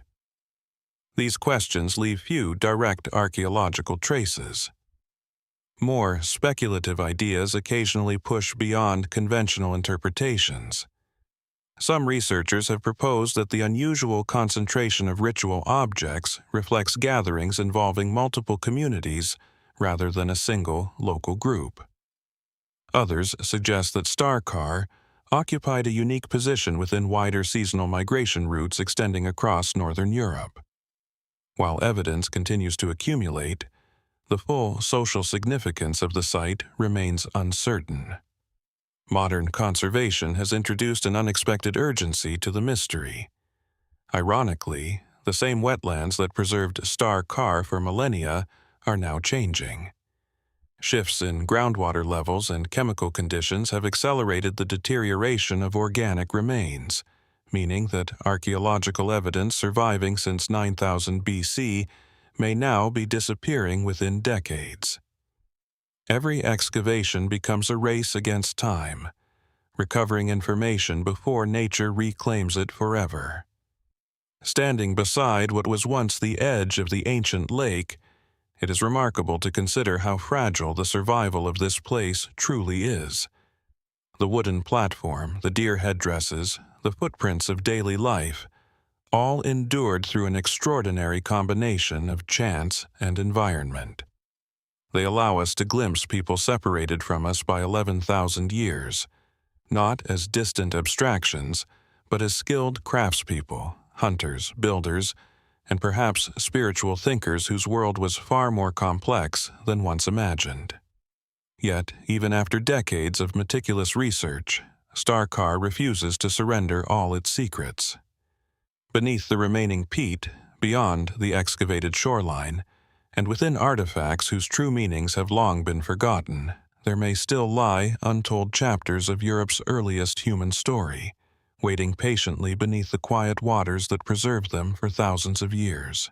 If Star Khar reveals how fragile traces of humanity can survive against impossible odds, the next mystery confronts us with stone monuments that have endured in plain sight for more than 2,000 years. Yet, despite their permanence, they continue to provoke questions that reach far beyond archaeology. Here, carved faces, severed heads, and silent sanctuaries hint at beliefs so unfamiliar that even the ruins seem reluctant to explain them. High on a limestone plateau overlooking the countryside of southern France, the remains of Entremont-Oppidum rest beneath open skies and sweeping Mediterranean light. From the hilltop, the surrounding valleys stretch toward the distant sea, offering commanding views of ancient routes once traveled by merchants, warriors, and migrating peoples. Today, only fragments remain: broken walls, collapsed buildings, stone streets, and weathered foundations slowly blending back into the landscape. But beneath this apparent simplicity lies one of Iron Age Europe's most enigmatic settlements. Entremont was established around the 2nd century BC and became the principal fortified settlement, or oppidum, of the Celtic people known as the Saluvii. Massive defensive walls enclosed homes, workshops, public spaces, and places of ritual significance. Positioned on elevated ground, the settlement controlled access to surrounding territories while serving as both a political center and a symbol of regional authority. Archaeological excavations have revealed a thriving community shaped by trade, craftsmanship, and cultural exchange. Pottery imported from the Mediterranean appears alongside locally produced goods. Metalworking flourished within the settlement, while evidence of agriculture and livestock demonstrates a stable economy capable of supporting a substantial population. Yet, it is not the city's walls or houses that have made Entremont famous. It is the heads. Scattered throughout the site, archaeologists uncovered extraordinary stone sculptures, unlike almost anything else from Iron Age Europe. Some depict seated figures holding severed human heads across their laps. Others portray stern faces with deeply carved eyes and rigid expressions. Stone pillars contain carefully carved niches, each seemingly designed to display actual human skulls. These discoveries immediately raised unsettling questions. Were these symbolic representations? Or had real human heads once been placed within these stone recesses? Classical Greek and Roman writers described Celtic warriors as collecting the heads of defeated enemies, believing them to possess spiritual or symbolic power. For generations, many historians treated these accounts cautiously, recognizing that ancient authors often exaggerated the customs of foreign peoples. Then, archaeology began uncovering physical evidence that appeared remarkably consistent with portions of those descriptions. At Entremont, actual human skull fragments have been discovered near sculpted niches. Some bear indications suggesting deliberate preparation after death. While the exact interpretation remains debated, the archaeological evidence strongly suggests that severed heads played an important ceremonial role within the community. Why? One widely accepted interpretation connects the practice with ancestor veneration, military prestige, or religious symbolism. In many ancient cultures, the human head represented identity, courage, wisdom, or the enduring essence of an individual. Displaying the heads of enemies may have expressed victory in battle, while preserving the remains of respected leaders may have honored ancestral power. Even so, the precise meaning remains elusive. The sculptures themselves deepen the mystery. Unlike later Roman art, emphasizing realism, the carved figures at Entremont possess a strikingly stylized appearance. Their expressions remain calm, almost detached, regardless of whether they hold weapons or human heads. Was this artistic convention, or did it communicate ideas modern viewers no longer understand? Several seated statues appear almost regal, dressed in carefully detailed garments and jewelry. Some scholars interpret them as depictions of local rulers or elite warriors. Others suggest they represent divine beings, ancestral guardians, or participants in ceremonies whose symbolism has disappeared entirely. The sanctuary areas within the oppidum raise additional questions. Excavations have uncovered sacred spaces where rituals likely took place, yet few written records survive to explain the beliefs practiced there. Unlike neighboring Mediterranean civilizations that left inscriptions and extensive literature, the Celtic communities of southern Gaul relied largely upon oral tradition. Their stories, ceremonies, and religious teachings were remembered rather than recorded. When those traditions disappeared, much of their symbolic world disappeared with them. Entremont's final years add another layer of uncertainty. Historical sources indicate that Roman expansion into southern Gaul dramatically altered the region during the 2nd century BC.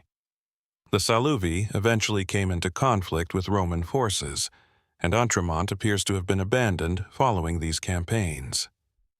Nearby, the Romans established the new settlement of Aquae Sextiae, modern Aix-en-Provence, gradually replacing the old political center. Yet, archaeology suggests the transition may not have been immediate or entirely straightforward. Certain structures show evidence of continued activity even after Roman influence reached the area. Were small groups still occupying parts of the settlement? Did rituals continue among the ruins after political authority shifted elsewhere? The archaeological record offers hints but few definitive answers. Beyond mainstream scholarship, more speculative theories occasionally emerge. Some researchers have proposed that the arrangement of sculpted pillars in ceremonial spaces reflects cosmological beliefs tied to cycles of life, death, and rebirth. Others wonder whether the repeated emphasis on human heads represented not warfare alone, but a broader philosophical understanding of consciousness or the soul. Without written explanations from the people themselves, these ideas remain intriguing possibilities rather than established conclusions.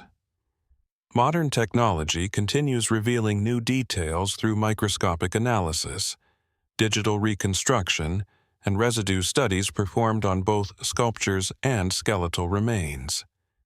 Every new technique refines our understanding while simultaneously exposing fresh mysteries. Even the pigments that once colored many statues have largely disappeared, leaving modern visitors to imagine a sanctuary that originally appeared far more vivid than the weathered stone seen today. Standing among the ruins as evening shadows stretch across the plateau, it becomes clear that Entremont was far more than a military fortress. It was a place where politics, spirituality, memory, and identity converged in ways that remain difficult to separate. Every carved face seems to preserve an expression deliberately beyond interpretation, while every empty niche reminds us that the most meaningful objects once placed there are long gone. Perhaps that is Entremont's greatest mystery. Not whether its people honored the human head, but what they believed the head truly represented. Somewhere between the silent sculptures, the vanished rituals, and the forgotten stories passed from one generation to the next, an entire worldview still lingers, waiting for the fragment of evidence that might finally allow those ancient voices to be heard once again. If Entremont leaves us contemplating forgotten beliefs carved into silent stone, the next mystery carries us farther east into the forested mountains of Romania. Here, another ancient people built fortresses that resisted one of history's greatest empires. Their walls still crown the hills, their engineering continues to impress archaeologists, and their disappearance remains intertwined with questions that history has never completely answered. Hidden among the densely wooded ridges of the Orashti Mountains stands Kosteshti Fortress, one of the principal defensive strongholds of the ancient Dacian kingdom. Even today, reaching the site requires climbing through forests where oak, beech, and pine trees blanket the steep slopes. Mist often drifts through the valleys at sunrise, while the mountain silence is broken only by birdsong and the rustling of leaves. It is an ideal place for a fortress, remote, commanding, and naturally protected by the rugged landscape. As the trees begin to thin, enormous limestone blocks emerge from the hillside. Their carefully cut faces still fit together with remarkable precision, despite more than 2,000 years of exposure to wind, rain, frost, and shifting earth. The walls follow the contours of the mountain rather than forcing the mountain to conform to them, creating the impression that the fortress grew naturally from the landscape itself. Kosteshti was constructed during the 1st century BC as part of an extensive network of Dacian fortifications, defending the kingdom's mountainous heartland. Together with nearby strongholds such as Blidaru and Sarmizegetusa Regia, it formed a sophisticated defensive system that protected the political and religious center of one of ancient Europe's most formidable civilizations. The Dacians themselves remain among the most intriguing peoples of the ancient world. Classical Greek and Roman writers described them as skilled warriors, accomplished metalworkers, and determined defenders of their independence. Their kingdom reached remarkable strength under King Burebista and later under King Decebalus, whose prolonged resistance against the Roman Empire became legendary. Yet, despite their importance, much of Dacian society remains hidden behind fragments of archaeology and the often biased accounts of foreign observers. Kosteshti provides one of the clearest windows into that lost world. Excavations have uncovered defensive walls, watchtowers, storage buildings, workshops, water systems, and residential areas. Archaeologists have also discovered evidence of iron production, agricultural activity, and sophisticated woodworking techniques. These finds reveal that the fortress functioned not simply as a military outpost, but as a thriving community capable of supporting prolonged occupation during times of conflict. Its construction is particularly fascinating. The fortress incorporates the distinctive Muris Dacicus technique, a method combining carefully cut limestone blocks with timber beams and compacted earth. This hybrid design created walls that were both exceptionally strong and surprisingly resilient against impact. Modern engineers continue to admire the effectiveness of this construction, especially considering the limited technology available at the time. How did Dacian builders develop such advanced defensive architecture? Was it an entirely local innovation, or did it evolve through contact with neighboring cultures? Archaeological evidence suggests influences from both the Celtic world and the Mediterranean, yet the final design remained uniquely Dacian. The strategic placement of Kosteshti raises further questions. Rather than standing alone, the fortress occupied a carefully selected position within a wider network of mountain strongholds. Visual communication between nearby fortresses may have been possible using signal fires or other methods, allowing rapid coordination across difficult terrain. Some researchers believe this network represented one of the most sophisticated defensive systems in Iron Age Europe. But how extensive was it? Dense forests continue to conceal traces of ancient roads, terraces, and settlements surrounding the known fortifications. Modern LiDAR scanning has begun revealing subtle landscape features invisible beneath the trees, suggesting that the Dacian heartland may have been considerably more developed than earlier generations of archaeologists realized. The Roman conquest of Dacia adds another layer of mystery. Historical records describe the fierce campaigns led by Emperor Trajan during the early 2nd century AD. Following years of conflict, the Dacian capital eventually fell, and much of the kingdom became part of the Roman Empire. Kosteshti itself appears to have suffered destruction during these campaigns. Yet archaeology reveals a more complicated picture than simple conquest. Some structures show evidence of careful dismantling rather than catastrophic collapse. Others appear to have remained standing for some time after the fighting ended. Did parts of the local population continue living nearby under Roman administration? Were certain sacred places deliberately abandoned while others retained their significance? The surviving evidence offers possibilities, but few definitive answers. Religion introduces perhaps the greatest uncertainty. The Dacians were known to possess a highly developed spiritual tradition centered on the mysterious figure of Zalmoxis, described by ancient authors as a divine teacher, philosopher, or immortal deity. Exactly how these beliefs influenced fortresses such as Kosteshti remains uncertain. Nearby sanctuaries discovered elsewhere in the Dacian heartland suggest that military and religious landscapes were closely connected, but the specific ceremonies practiced within or around Kosteshti have left little direct evidence. Beyond established archaeology, more speculative ideas occasionally emerge. Some researchers have suggested that the placement of Dacian fortresses followed symbolic relationships with mountain peaks, rivers, or celestial events, creating a sacred geography extending across the region. Others have wondered whether unexplored underground features still exist beneath the visible ruins, perhaps including storage chambers, ritual spaces, or hidden escape routes concealed by centuries of collapse. While such ideas remain unconfirmed, ongoing archaeological surveys continue revealing previously unknown features beneath the surrounding terrain. Metalworking at Kosteshti has also inspired curiosity. The Dacians were renowned for their mastery of iron, and discoveries of furnaces, tools, and weapons suggest an impressive level of technological expertise. Ancient writers frequently praise the quality of Dacian weaponry, yet many production techniques remain only partially understood. How much knowledge disappeared after the Roman conquest? Were certain methods passed quietly into later generations, or were they lost forever alongside the kingdom itself?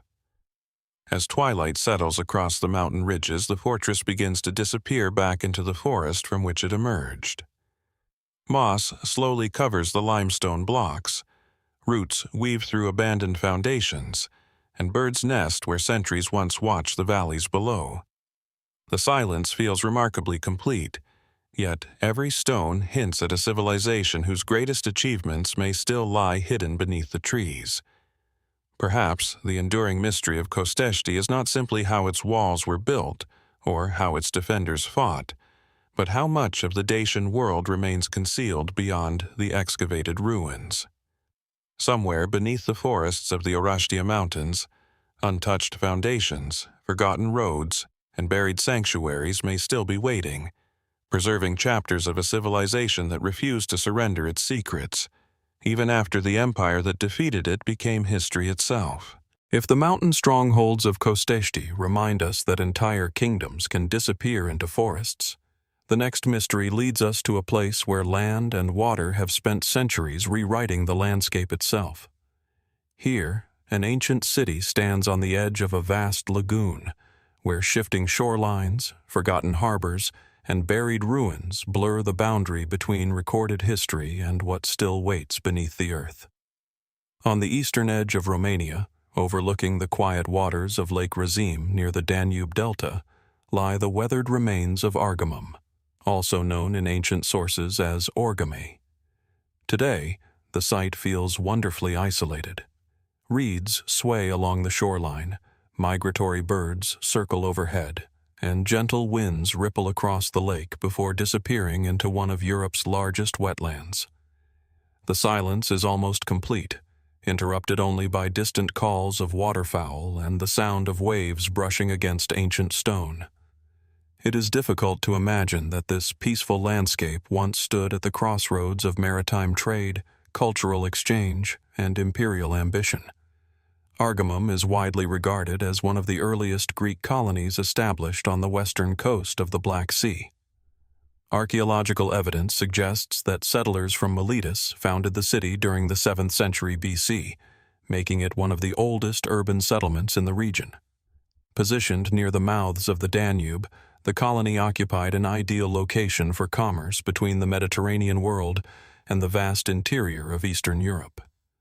Ships carrying olive oil, wine, pottery, metals, grain, and luxury goods likely anchored nearby, transforming the settlement into a vibrant meeting point between Greek colonists and the indigenous communities already living across the surrounding plains. Centuries passed, and Argamum evolved continuously. Greek influences blended with local traditions.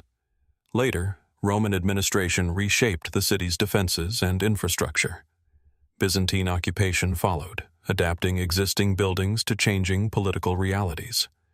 Each civilization left traces without completely erasing those that came before, creating an archaeological landscape layered with more than 1,000 years of uninterrupted human history.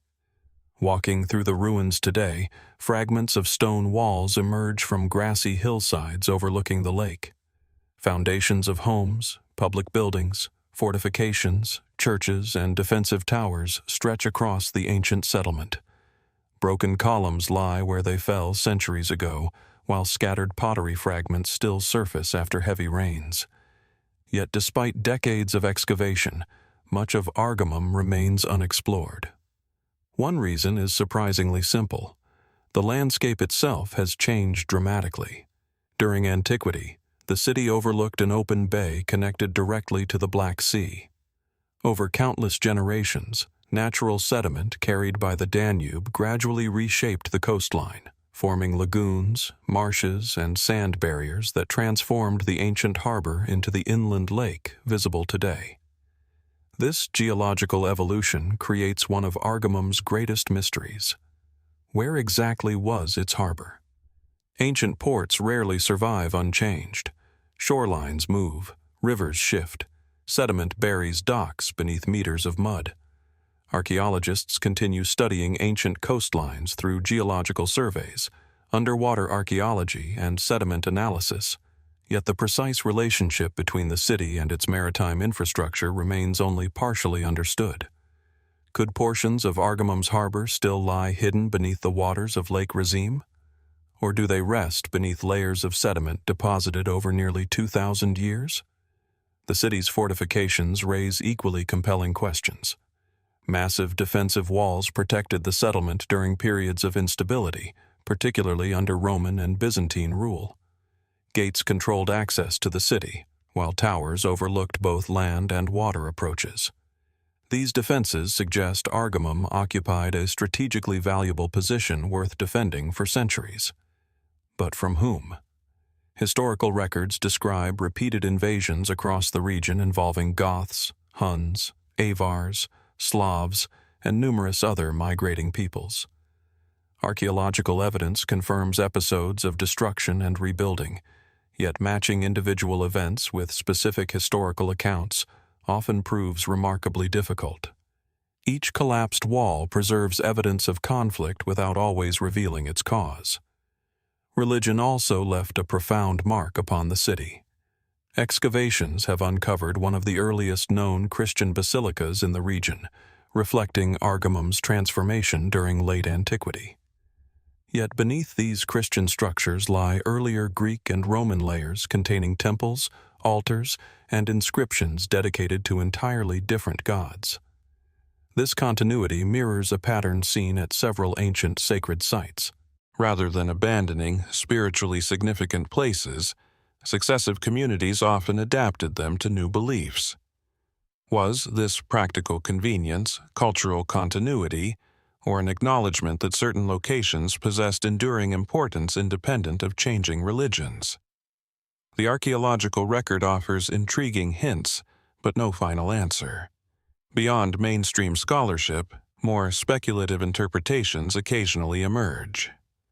Some researchers have wondered whether substantial districts of Argamum remain completely buried beneath nearby fields, extending far beyond the currently excavated area.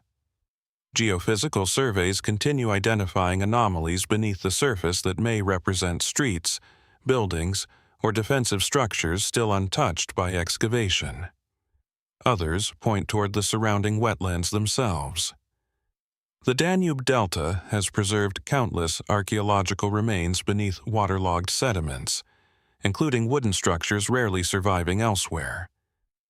Could organic materials from ancient Argamum, boats, docks, tools, or everyday objects still rest beneath layers of mud where oxygen has never reached them? If so, future discoveries could transform our understanding of life within the colony. The written record deepens the mystery rather than resolving it. Ancient authors mention Orgame only briefly, leaving long periods of its history almost entirely undocumented. Archaeology therefore carries the burden of reconstructing centuries of political change, trade, religion, and daily life without detailed contemporary narratives. Every inscription recovered from the ruins becomes enormously valuable. Every coin, ceramic fragment, and architectural detail contributes another sentence to a story whose larger chapters remain incomplete. Standing atop the ancient walls as evening light spreads across Lake Razim, it becomes impossible to separate the city from the landscape surrounding it. Water has shaped its history as surely as human hands shaped its buildings. Empires arrived and departed. Coastlines shifted. Harbors disappeared. Yet the stones remained, patiently overlooking a world transformed beyond recognition. Perhaps that is the enduring mystery of Argamam.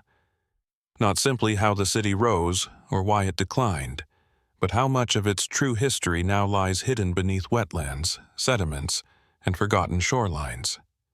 Somewhere below the quiet waters, where ancient ships once approached crowded docks, the missing pieces of this remarkable settlement may still be waiting for the moment when the landscape finally decides to reveal them. If the shifting waters surrounding Argamam remind us that nature can conceal entire chapters of history, the next mystery takes us to an island where time, stone, and legend have become almost impossible to separate. Here, the ruins stand high above the Adriatic Sea, watching over cliffs that have witnessed thousands of years of changing civilizations. Yet, despite their commanding presence, many of the stories hidden within these walls remain frustratingly incomplete. On the island of Ahvar, off the coast of modern Croatia, the ancient settlement of Varvaria occupies a rocky plateau overlooking fertile plains, winding valleys, and the shimmering Adriatic beyond. The climb toward the ruins is quiet. Olive trees, wild herbs, and scattered pines cover the surrounding slopes, while dry limestone reflects the Mediterranean sunlight with almost blinding brightness. From the summit, the landscape unfolds in every direction, revealing why ancient communities regarded this hill as an ideal place to build. The remains appear gradually. Fragments of massive defensive walls emerge from the vegetation. Stone terraces descend the hillside. Foundations of homes, streets, and public spaces outline a settlement that once overlooked both inland routes and maritime approaches. The silence is striking. Apart from the wind moving across the plateau, little disturbs the atmosphere. It feels less like an abandoned city than a place patiently waiting to be understood. Archaeologists identify Varvaria as one of the important fortified settlements connected with the Illyrian peoples who occupied much of the eastern Adriatic before Roman expansion transformed the region. Evidence suggests the site was inhabited for many centuries, with occupation stretching from prehistoric communities into the Roman period and beyond. Like many ancient settlements along the Adriatic coast, Varvaria did not belong to a single civilization. Instead, it evolved continuously as new cultures adapted the work of those who came before them. Its location was no accident. The elevated plateau offered exceptional visibility across surrounding farmland, while remaining naturally protected by steep slopes. From here, inhabitants could monitor movement along both coastal and inland routes. Trade, agriculture, defense, and communication all converged upon this strategic hilltop, making it an ideal center for regional power. Yet, beneath this practical explanation lies a deeper mystery. The fortifications themselves reveal remarkable sophistication. Large limestone blocks were fitted together with impressive precision, creating defensive walls capable of resisting both natural erosion and human attack. Certain sections display construction techniques that continue to intrigue archaeologists because they combine local building traditions with influences arriving through contact across the Mediterranean. How did these engineering methods develop? Were they the product of gradual local innovation? Or did generations of builders absorb ideas from distant cultures arriving by sea? The Adriatic has always been a corridor rather than a barrier. Greek merchants, Illyrian communities, Roman administrators, and countless sailors crossed these waters for centuries, carrying not only goods, but also technologies, beliefs, and architectural knowledge. Excavations have uncovered pottery, tools, coins, architectural fragments, and evidence of long-term habitation. Roman occupation introduced new forms of construction while preserving portions of the earlier settlement. Rather than completely replacing the existing community, successive generations repeatedly modified it, leaving archaeologists with an intricate puzzle of overlapping foundations and reused stone. This layering creates one of Varvaria's greatest challenges. Which walls belong to which era? In many places, Roman builders incorporated earlier Illyrian structures directly into later buildings. Medieval occupation added yet another chapter, reusing ancient masonry whose original purpose may already have been forgotten.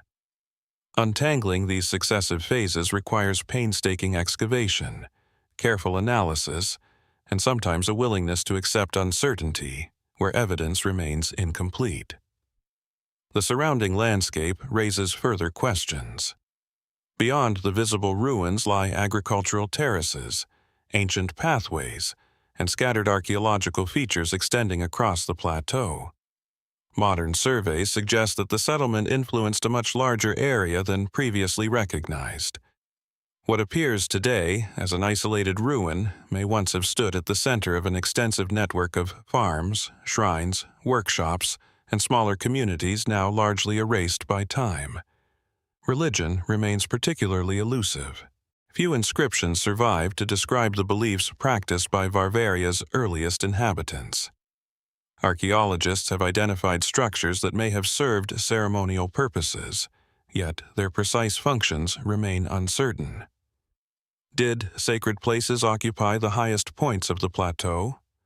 Were natural springs, unusual rock formations, or ancient trees incorporated into ritual life long before formal temples appeared?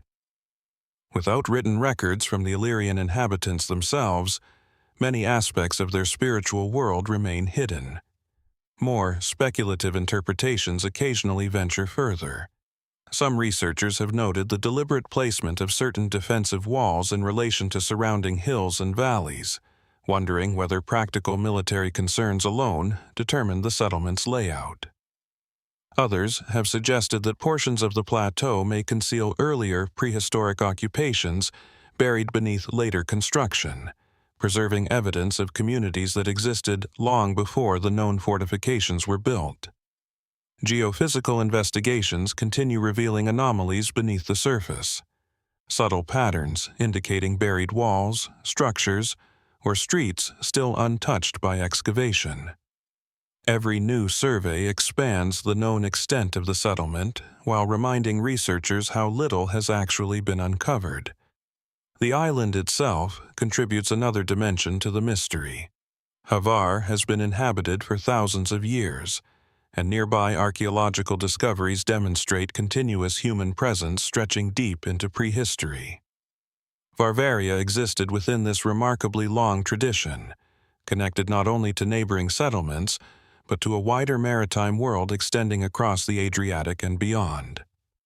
Every arriving ship brought unfamiliar ideas. Every departing traveler carried stories elsewhere. How much knowledge flowed through this hilltop community without leaving permanent written traces? Standing beside the weathered limestone walls today, the Adriatic stretches endlessly toward the horizon, just as it did for the settlement's earliest inhabitants. The sea has changed remarkably little. The people who watched it, however, have disappeared almost entirely from memory. Their language faded. Their beliefs transformed. Their names survive only in fragments scattered across archaeology and classical texts written by outsiders. Perhaps that is Varvaria's most enduring mystery. Not merely who built its walls or defended its gates, but how many generations quietly shaped this remarkable place before history began paying attention. Somewhere beneath the plateau, hidden beneath layers of stone reused again and again across centuries, there may still rest the oldest foundations of all, waiting to reveal whether the true beginning of Varvaria lies even deeper in the past than anyone has yet imagined. If Varvaria reminds us that ancient settlements often disappear beneath layers of rebuilding, our next destination reveals a city whose memory survived not through its own people, but through the stories of its greatest rival. Just a short distance north of modern Rome lies a place where history, legend, and archaeology overlap so closely that separating one from the other has become a mystery in itself. The ruins of Svay rest quietly within a broad volcanic landscape, crossed by deep ravines, wooded valleys, and gently rolling hills. At sunrise, mist gathers along the streams cutting through the dark tufa cliffs, while ancient pathways disappear into forests that have slowly reclaimed what was once one of the wealthiest cities in central Italy. The silence is striking.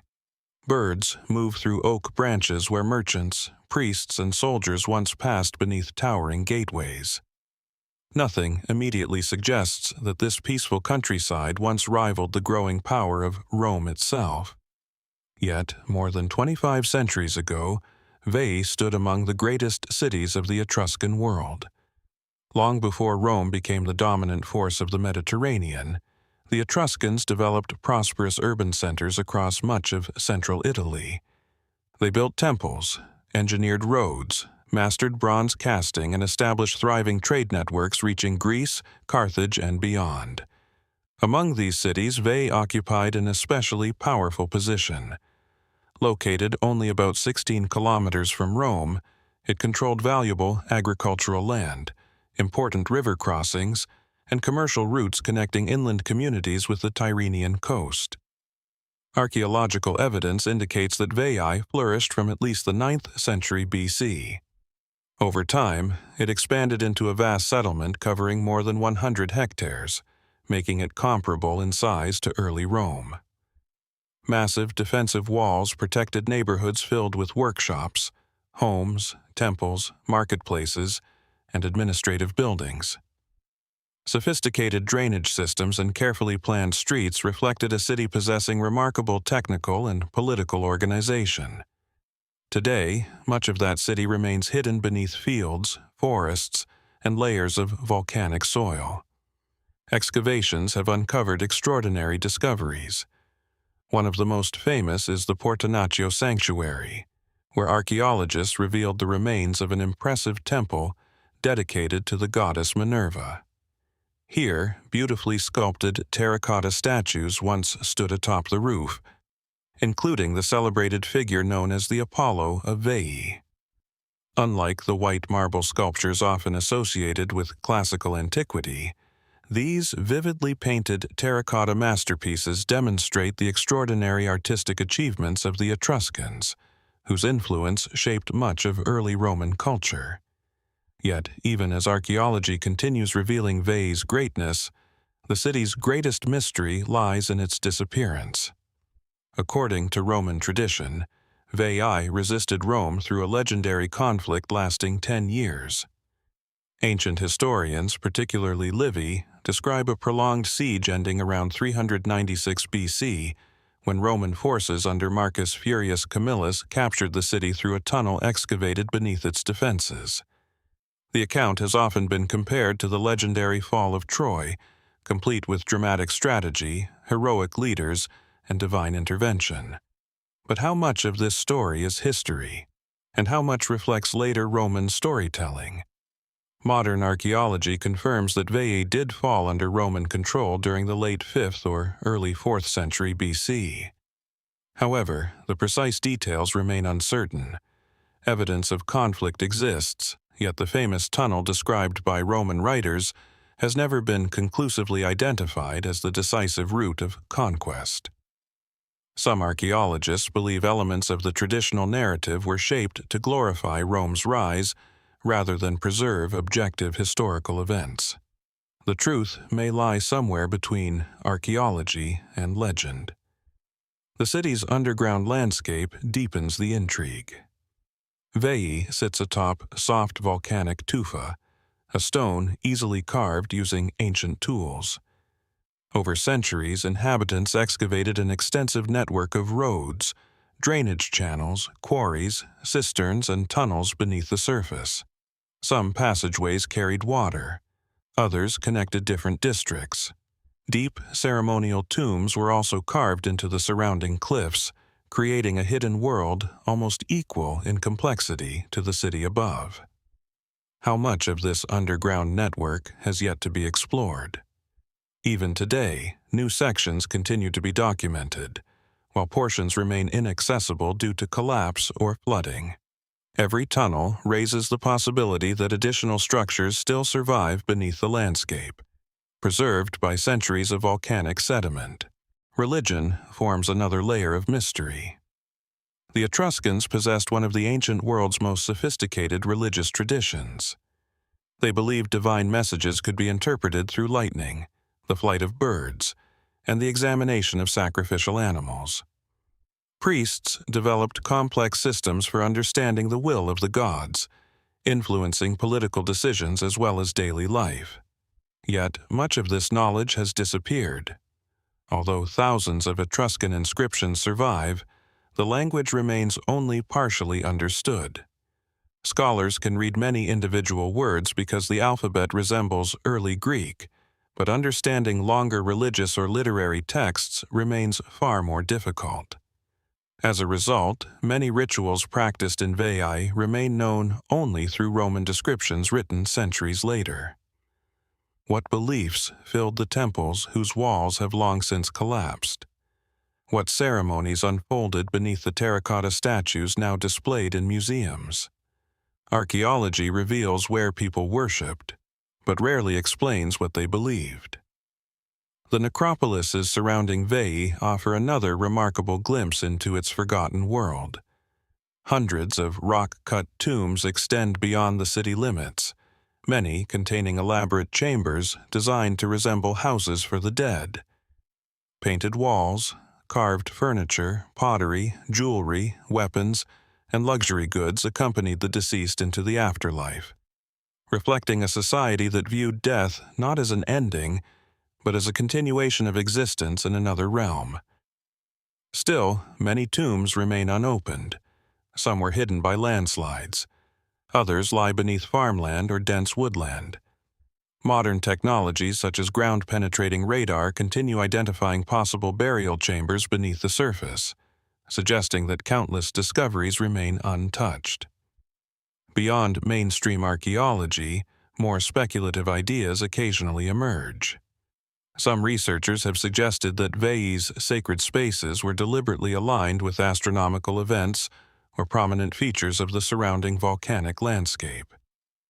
Others wonder whether the city's extensive underground passages served ceremonial purposes in addition to practical ones, symbolizing journeys between the worlds of the living and the dead. While evidence for these interpretations remains inconclusive, they continue attracting interest because the Etruscan worldview placed extraordinary importance on symbolism and sacred geography. Perhaps the most intriguing mystery is cultural rather than archaeological. Rome eventually absorbed Veii, incorporating many aspects of Etruscan engineering, religion, architecture, and political organization into its own expanding civilization. In a sense, Veii never entirely disappeared. Its influence survived inside the culture that conquered it. Yet, because Roman history dominated later generations, the independent identity of Veii slowly faded into the background, remembered largely as the defeated rival, rather than as a remarkable civilization in its own right. Standing among the weathered foundations today, surrounded by forests that conceal far more than they reveal, it becomes difficult to imagine the bustling city that once stood here. The silence feels deceptive. Beneath every layer of soil may rest another workshop, another temple, another forgotten inscription capable of reshaping what we know about the Etruscans and the origins of ancient Italy. And perhaps that is the greatest mystery Veii still guards. Was it merely the city Rome conquered, or was it the keeper of ideas, beliefs, and knowledge that history has only partially recovered? Somewhere beneath the volcanic earth, where untouched chambers and buried streets continue sleeping in darkness, the missing chapters of one of Europe's most influential civilizations may still be waiting for the moment they are finally brought back into the light. If Veii reminds us that powerful civilizations can survive only as echoes within the cultures that replaced them, our journey now follows the western coast of Italy to another forgotten city. Here, overlooking the glittering Tyrrhenian Sea, a remarkably preserved settlement stands almost exactly where its builders left it.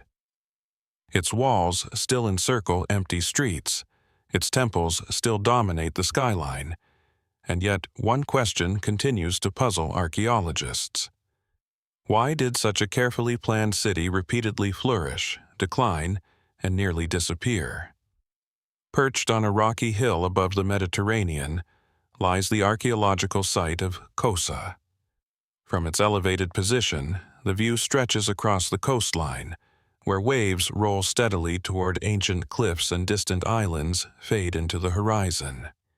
The sea breeze carries the scent of salt through weathered stone walls that have stood for more than 2,000 years.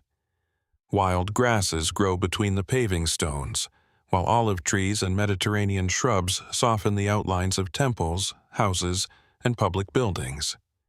Unlike many ancient cities swallowed by modern development, Kosa remains astonishingly open, allowing visitors to walk its streets with surprisingly little interruption from the present. The silence feels almost unnatural. The city appears complete enough that one expects voices to return at any moment. Kosa was founded by the Roman Republic in 273 BC after Rome secured control over this section of the Etruscan coastline. Rather than growing gradually from an older settlement, it was established as a Roman colony, strategically positioned to strengthen Rome's influence along the Tyrrhenian Sea. Veterans and settlers were granted land here, creating a fortified community that combined military security with agricultural opportunity and maritime trade. Its design reflected careful planning from the very beginning. Massive, polygonal stone walls, extending for nearly 1.5 kilometers, enclosed the city with remarkable precision. Constructed from enormous limestone blocks fitted together without mortar, the fortifications continue to impress engineers today. Their sheer scale recalls the so-called Cyclopean masonry seen at other ancient sites, where immense stones seem almost impossibly balanced through careful craftsmanship alone. Within those walls, the city followed an orderly layout.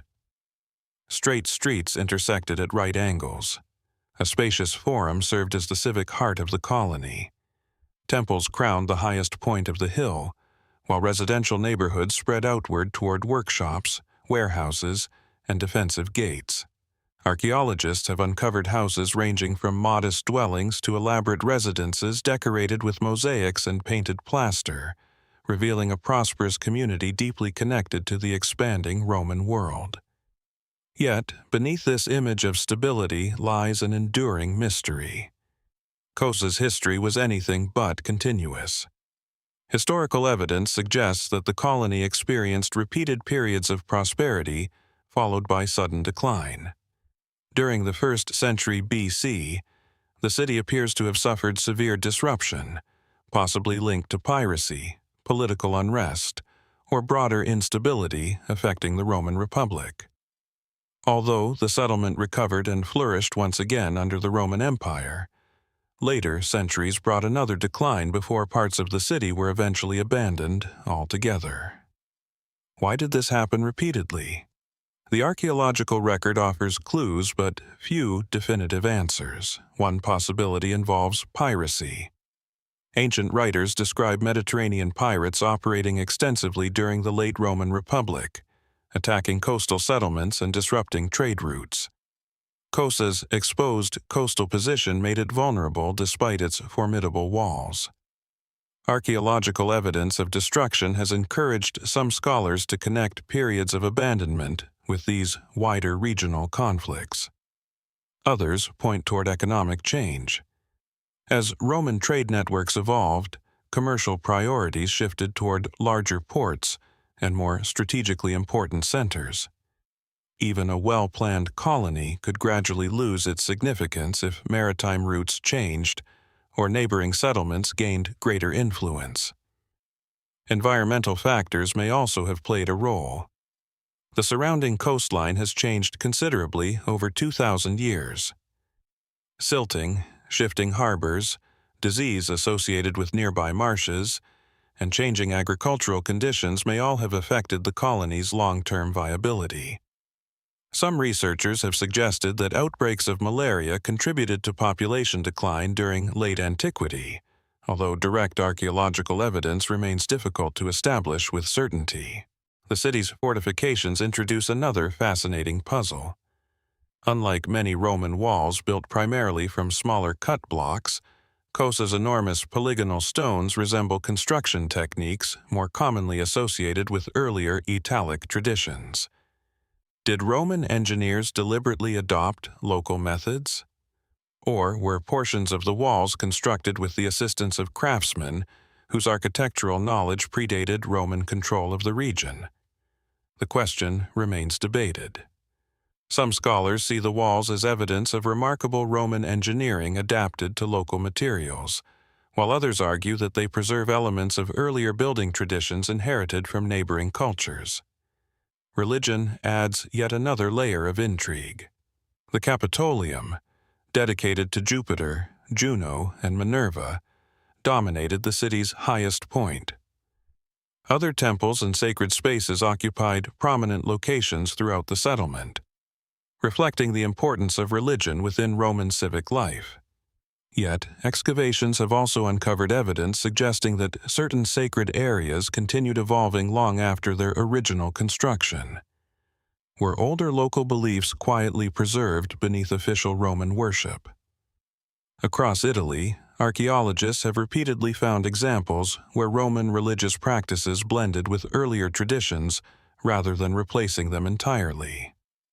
At Khosa, the archaeological evidence hints at cultural continuity, but many details remain uncertain because written records describing local rituals are scarce. One of the most intriguing discoveries at Khosa lies beneath the surface. Excavations have revealed extensive underground cisterns, drainage systems, and storage facilities hidden below the visible city. These subterranean structures demonstrate an impressive understanding of water management, allowing inhabitants to collect and preserve rainfall in a landscape where reliable fresh water was essential. How much of this underground infrastructure still remains unexplored? Modern archaeological investigations continue uncovering new chambers and hidden architectural features beneath the ancient streets. Every excavation reveals another fragment of the city's remarkably sophisticated engineering. Beyond established archaeology, more speculative interpretations occasionally emerge. Some researchers have wondered whether Khosa's unusually elevated temples and carefully organized urban plan reflected symbolic relationships with the surrounding landscape rather than practical considerations alone. The alignment of major buildings with prominent hills, the coastline, and celestial events has attracted periodic attention, although convincing evidence for intentional astronomical planning remains inconclusive.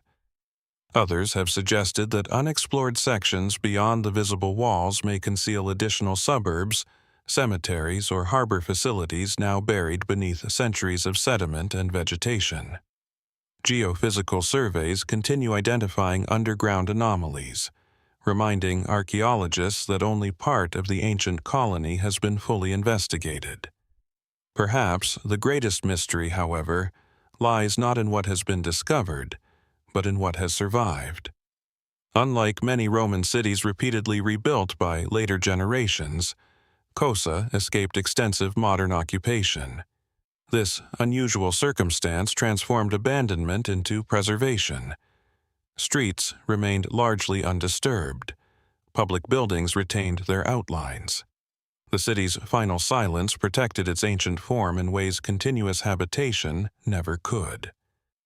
Standing atop the ancient walls as evening sunlight reflects across the Mediterranean, it becomes easy to understand why Roman settlers chose this remarkable hill. The landscape appears almost timeless. Waves continue breaking against the coastline exactly as they did more than 2 millennia ago. Yet the people who planned this city, defended its gates, worshipped in its temples, and watched ships approach its shores have long since disappeared. Their carefully ordered world still waits among the stones, preserved with extraordinary clarity, yet withholding its deepest secrets. and perhaps somewhere beneath the untouched layers of earth surrounding Kosa, another hidden street, another forgotten sanctuary, or another unexplored chamber quietly holds the missing piece of a story that has remained incomplete since the ancient city first fell silent. If the abandoned streets of Kosa remind us that entire cities can survive almost untouched by time, the next mystery presents something even more elusive. There is no grand temple here, no towering fortress, no royal palace waiting to be uncovered. Instead, an immense line of stone stretches across the barren hills of southern Jordan, so subtle that for centuries it escaped serious attention. It is visible most clearly not from the ground, but from the sky, where its astonishing scale finally becomes apparent. Even today, no one can say with confidence who built it, when it was completed, or why it was ever needed. Across the rugged highlands east of the Dead Sea, the Khat Shebib Wall snakes across the landscape for nearly 150 kilometers. From above, it resembles a pale thread stitched across dark hills, dry valleys, and windswept plateaus. On the ground, however, it often appears surprisingly modest. Built primarily from local stones gathered from the surrounding terrain, the wall rarely rises above waist height. In many places it has partially collapsed, blending almost seamlessly into the rocky desert. A traveler could walk beside it without immediately realizing they were following one of the Middle East's longest ancient structures. Its quiet appearance only deepens the mystery. Unlike monumental walls built to impress, Khat Shebib seems almost deliberately understated. The first detailed recognition of the structure came during aerial surveys in the 20th century, when pilots noticed an unusually long linear feature extending across the Jordanian plateau.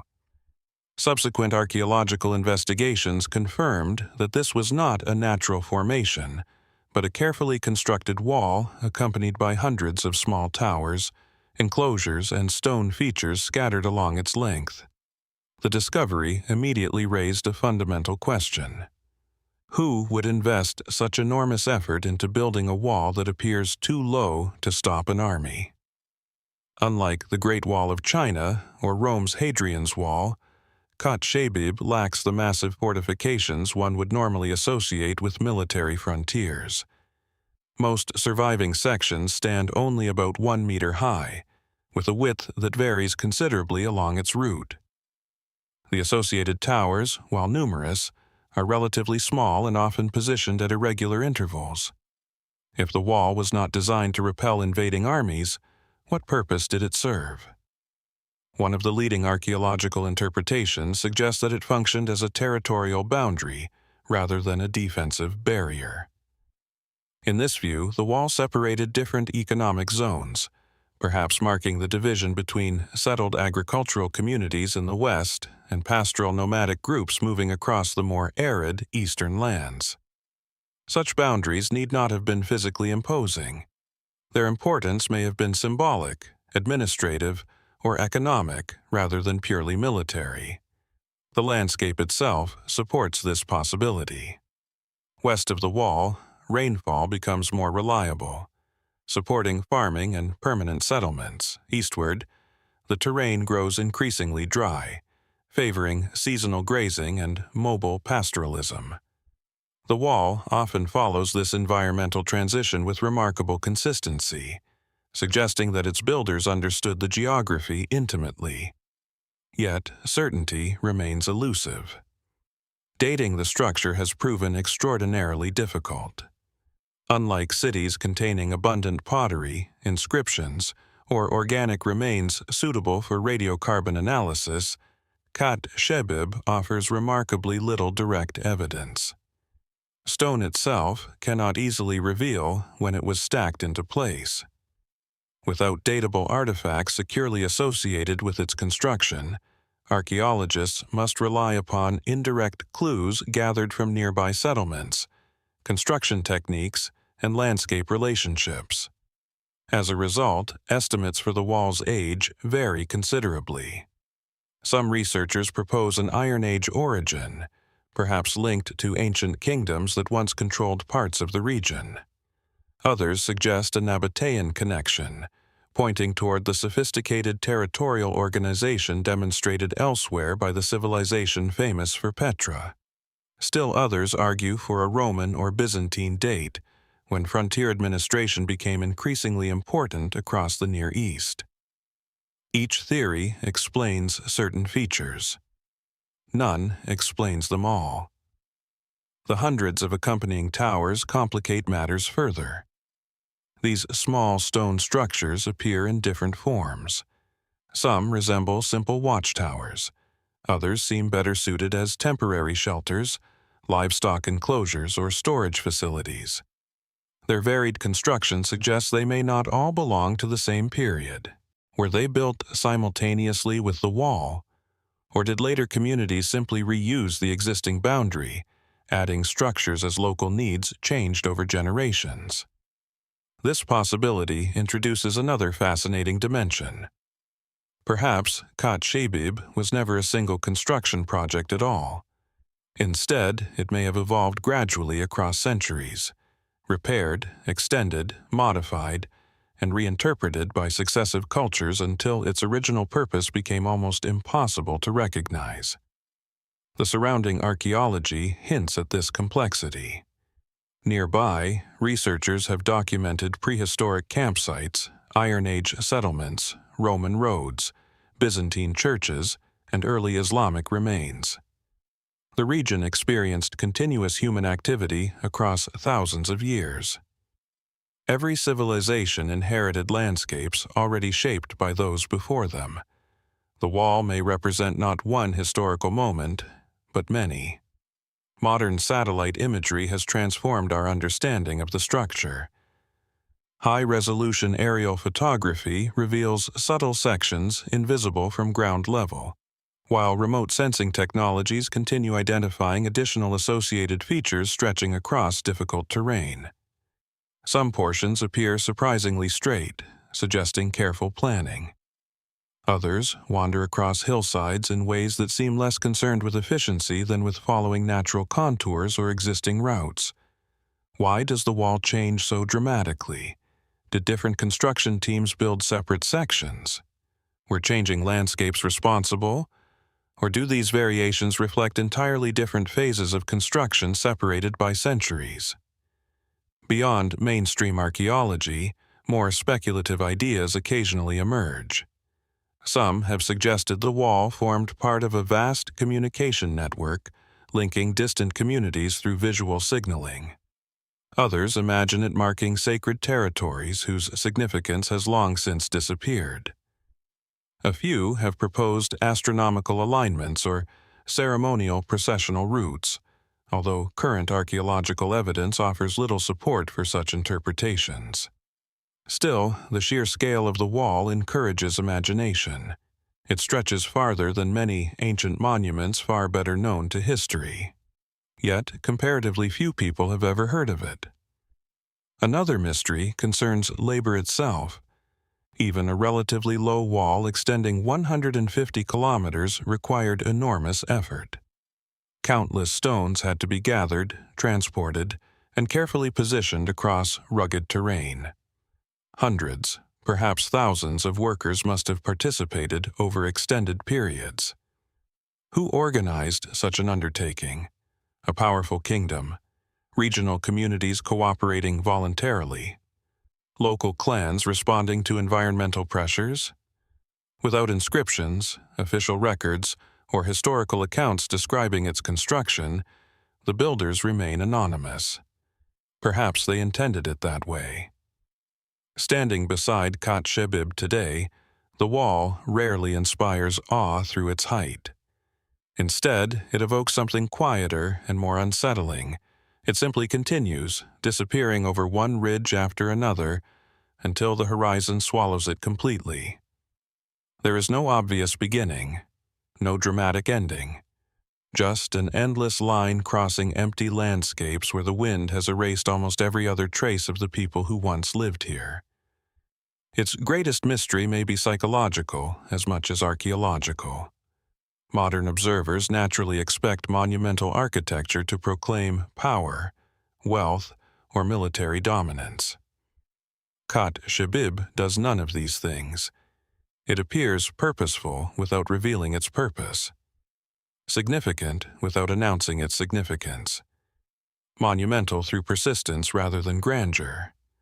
Perhaps that is why it continues to resist explanation.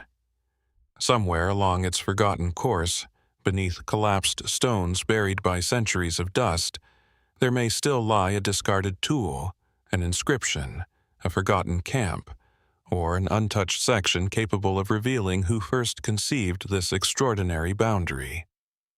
Until such evidence emerges, the wall remains exactly what it has been for generations, a silent line drawn across the landscape by unknown hands, inviting every passing traveler to wonder whether its true meaning has already been lost, or whether it simply has not yet been found. If the Khat Shebib wall reminds us that even immense monuments can leave behind more questions than answers, our next mystery is far more elusive. Here, the puzzle is not a ruined city or an endless line of stone, but a document that may no longer exist at all. Its absence has become as significant as its alleged contents, giving rise to decades of debate over whether history is preserving an extraordinary account or chasing the shadow of something that was never truly there. Imagine standing inside an antiquities collection filled with fragile papyrus scrolls, faded ink, and manuscripts that have survived thousands of years. Every brittle fragment carries the possibility of rewriting history. Most are carefully catalogued, translated, and preserved, but occasionally a text appears only briefly before slipping beyond reach, leaving behind copies, recollections, and unanswered questions. The Thule papyrus is perhaps one of the most controversial examples of such a mystery. According to the story most often repeated, the document first came to wider attention through Alberto Thule, who served as director of the Egyptian Museum at the Vatican during the 20th century. While visiting an antiquities dealer in Cairo, Thule reportedly encountered an ancient papyrus containing an unusual historical account. Unable to purchase the original manuscript, he is said to have copied its contents by hand before leaving it behind. That decision would shape every discussion that followed. The original papyrus has never been publicly documented, preserved, or conclusively identified. Only the copied transcription, and later translations derived from it, remain at the center of the mystery. The text itself is certainly intriguing. It claims to describe an extraordinary event during the reign of Pharaoh Thutmose III, one of ancient Egypt's greatest rulers, who governed during the 15th century BC. According to the surviving transcription, royal scribes observed unusual circular objects appearing in the sky. The account describes them as fiery or luminous forms lacking obvious heads, emitting brilliant light, and moving across the heavens in unexpected ways. As the narrative continues, the strange objects reportedly multiplied over several days. Eventually, they became so numerous that they outshone the sun itself. The pharaoh is said to have ordered careful observation, while priests offered incense and recorded the astonishing events. Finally, the mysterious objects departed, ascending toward the southern sky before disappearing from view. The account concludes with references to offerings and official documentation of what had been witnessed. For decades, these descriptions have inspired extraordinary interpretations. Some readers immediately connected the narrative with unidentified flying objects, proposing that the text preserved one of humanity's oldest recorded encounters with unexplained aerial phenomena. Others suggested the events represented comets, meteors, atmospheric optics, rare celestial alignments, or unusual weather conditions observed through the worldview of ancient Egyptian scribes. Yet, before asking what the text describes, an even more fundamental question demands attention. Did the Thule papyrus ever exist in the form claimed? This is where the mystery becomes significantly more complicated. Despite extensive interest, no verified original papyrus matching the famous account has ever been located. The manuscript itself has never entered a recognized museum collection, undergone scientific dating, or been examined directly by Egyptologists using modern analytical techniques. Everything depends upon secondary copies. That limitation has encouraged considerable skepticism among scholars. Several Egyptologists have examined the surviving transcription and noted linguistic features that appear unusual for an authentic New Kingdom Egyptian text. Certain grammatical constructions, vocabulary choices, and stylistic elements have led some specialists to question whether the surviving version accurately reflects an ancient original or whether errors entered the text during copying, translation, or later interpretation. Others raise practical concerns. Without the original manuscript, there is no way to examine the papyrus material, handwriting, ink composition, or archaeological context. Such evidence normally forms the foundation for authenticating ancient documents. In the case of the Thule papyrus, that foundation is missing. Still, uncertainty does not necessarily prove fabrication. History contains numerous examples of ancient works surviving only through copies made centuries after the originals disappeared. Classical literature, religious writings, and historical chronicles often reach the modern world through complicated chains of transcription rather than preserved originals. Could the Thule account belong to that tradition? Or did mistakes accumulate until the surviving version no longer accurately reflects whatever Thule may actually have copied? Another intriguing possibility involves translation itself. Ancient Egyptian writing frequently employs symbolic, poetic, and metaphorical language. Expressions describing divine signs, celestial phenomena, or unusual natural events may appear startling when translated literally into modern languages. Words intended to describe sacred omens or atmospheric conditions can easily acquire entirely different meanings outside their original cultural context. This raises an important question. If ancient scribes witnessed an unfamiliar natural phenomenon, how would they have described it? Without scientific vocabulary, they would naturally rely upon comparisons drawn from the world around them: fire, stars, birds, divine symbols, or heavenly omens. Modern readers, approaching the same words through entirely different assumptions, may reach dramatically different conclusions. Beyond mainstream scholarship, the Thule papyrus has become central to numerous speculative theories. Some authors view it as compelling evidence for prehistoric contact with non-human intelligences. Others regard it as proof that ancient civilizations carefully documented phenomena modern science continues struggling to explain. These interpretations remain highly controversial, largely because they depend upon accepting the surviving transcription as both authentic and accurately translated. Conversely, many historians argue that the document should be approached with extreme caution until stronger evidence emerges. Between these opposing positions lies a more balanced possibility. Perhaps the greatest mystery is not whether strange objects appeared over ancient Egypt, but how historical evidence changes as it passes through human memory, translation, and interpretation.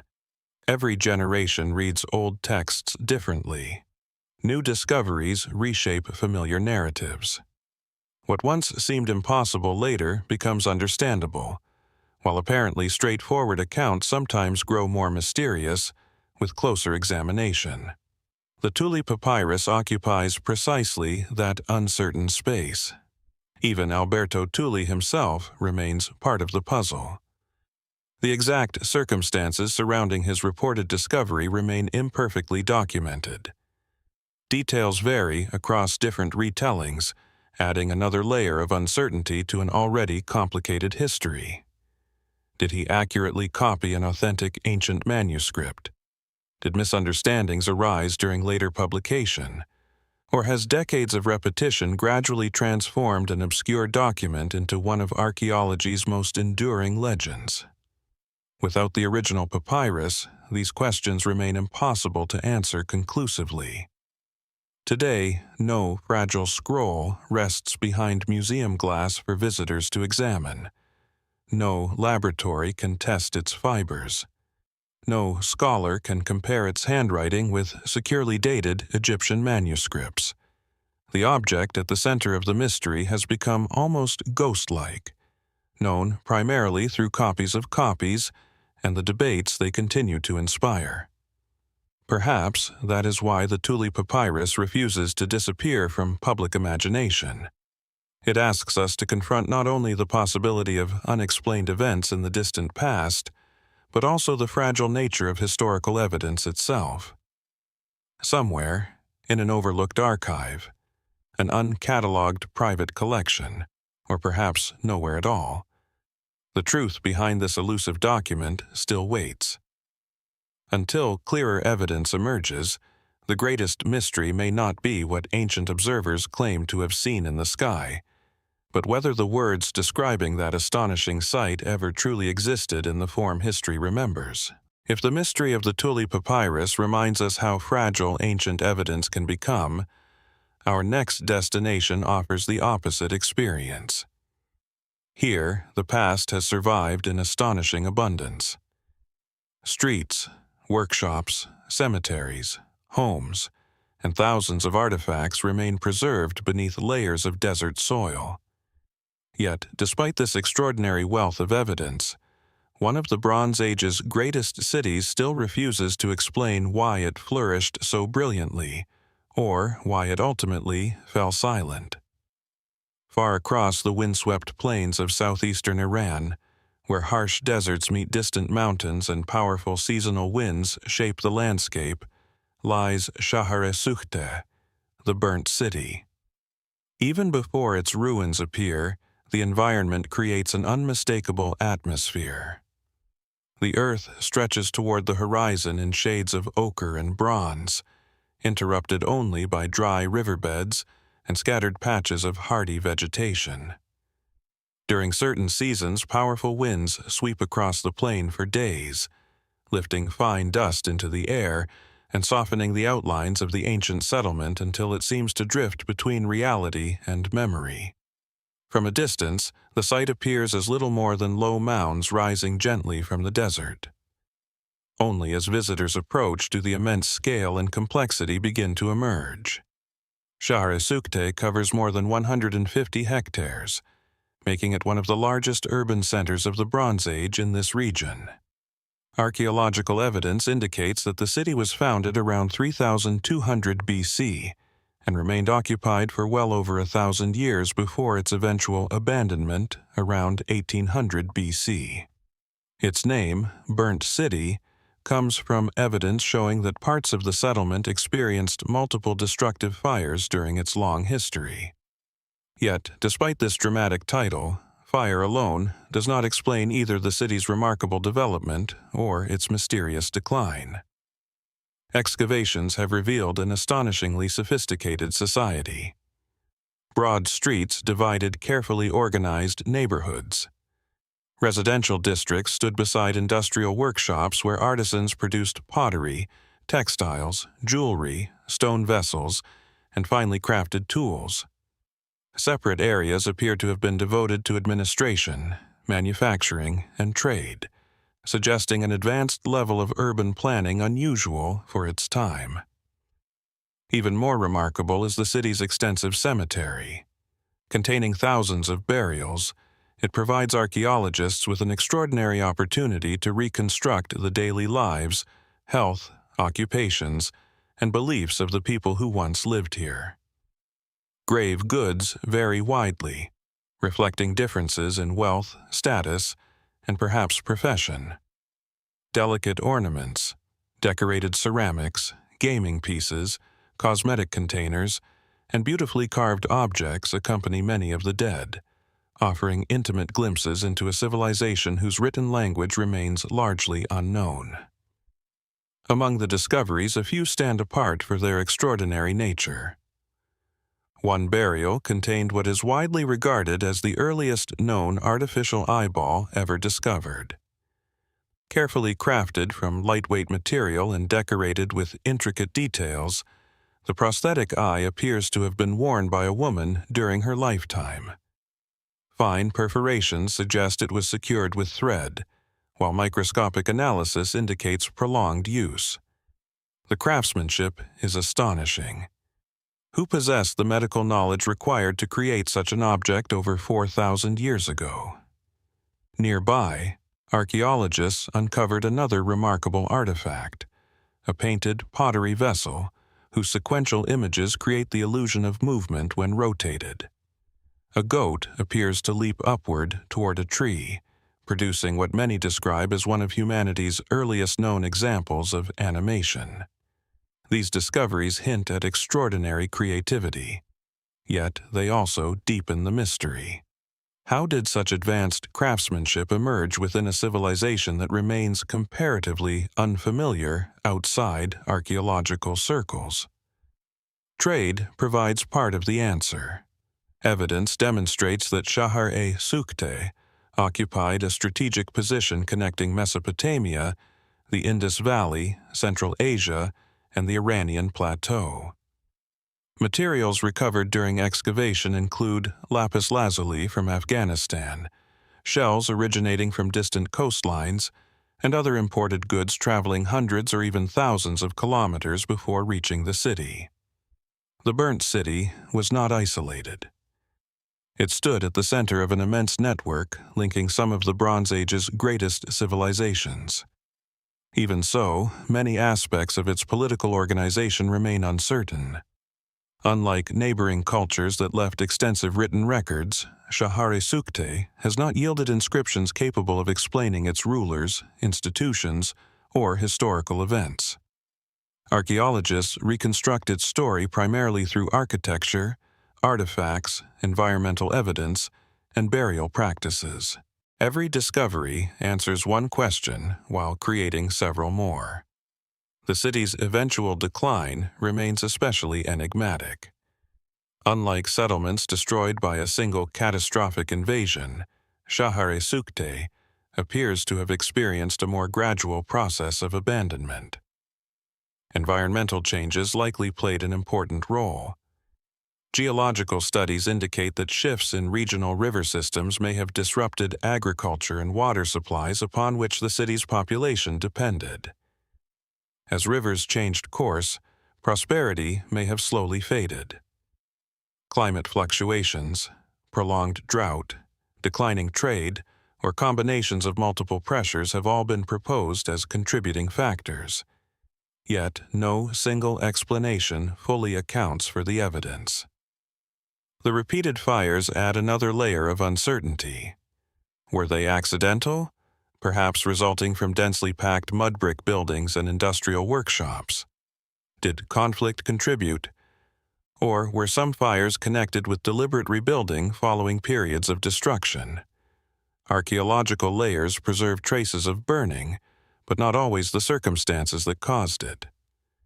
Human remains recovered from the cemetery introduce still more intriguing questions. Some skeletons reveal evidence of surgery, healed injuries, and surprisingly advanced medical treatment. Others show signs of physically demanding occupations or diseases reflecting the challenges of urban life. Together, they reveal a society possessing practical knowledge that continues to impress modern researchers.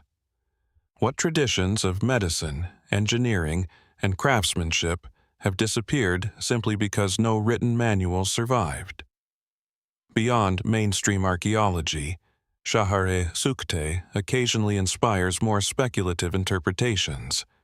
Its unexpectedly advanced discoveries, including the artificial eye, sophisticated surgery, and animated pottery, have led some to wonder whether the city's technological achievements exceeded what is commonly assumed about Bronze Age societies. Others suggest that only a small fraction of the settlement has been thoroughly excavated, leaving open the possibility that future discoveries could dramatically reshape our understanding of its social organization or scientific knowledge. These possibilities remain speculative. Yet the site itself encourages such curiosity. Even after decades of excavation, large portions of the city remain buried beneath desert sediments.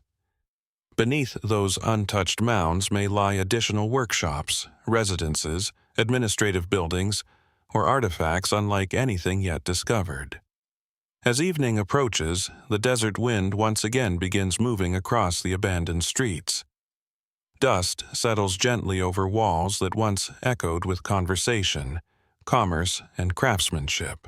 The city appears peaceful now, but its silence conceals thousands of individual lives woven together into one of the Bronze Age's most remarkable urban experiments. Perhaps that is the true mystery of Shari Sukte, not simply why it burned or why it was abandoned, but how a civilization capable of such extraordinary innovation could fade so completely from historical memory.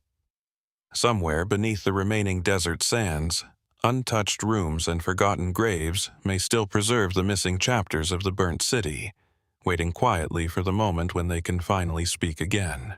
If the burnt city reminds us that even great civilizations can disappear beneath drifting sands, our next destination reaches back even further, into an age before written language, before bronze, and before the first cities rose across the ancient world. Here, on a windswept peninsula facing the Atlantic Ocean, an immense monument has endured for more than 6,000 years. It predates Stonehenge. It predates the Egyptian pyramids. And despite centuries of study, its true purpose still lies somewhere between archaeology and imagination. Along the northern coast of Brittany and France, where rugged cliffs meet the restless waters of the English Channel, the cairn of Barnenay rises quietly above the surrounding landscape.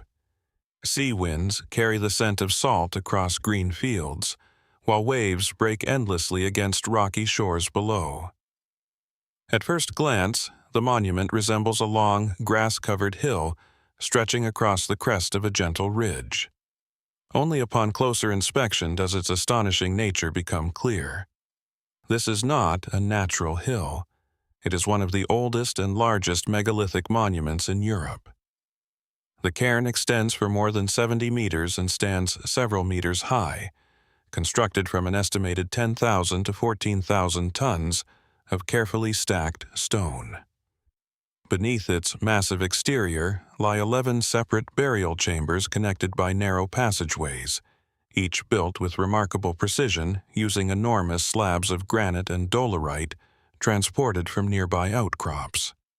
Radiocarbon dating places the earliest phases of construction between roughly 4,800 and 4,500 BC. That means Barnenez was already ancient when the first Egyptian pyramids were still thousands of years in the future.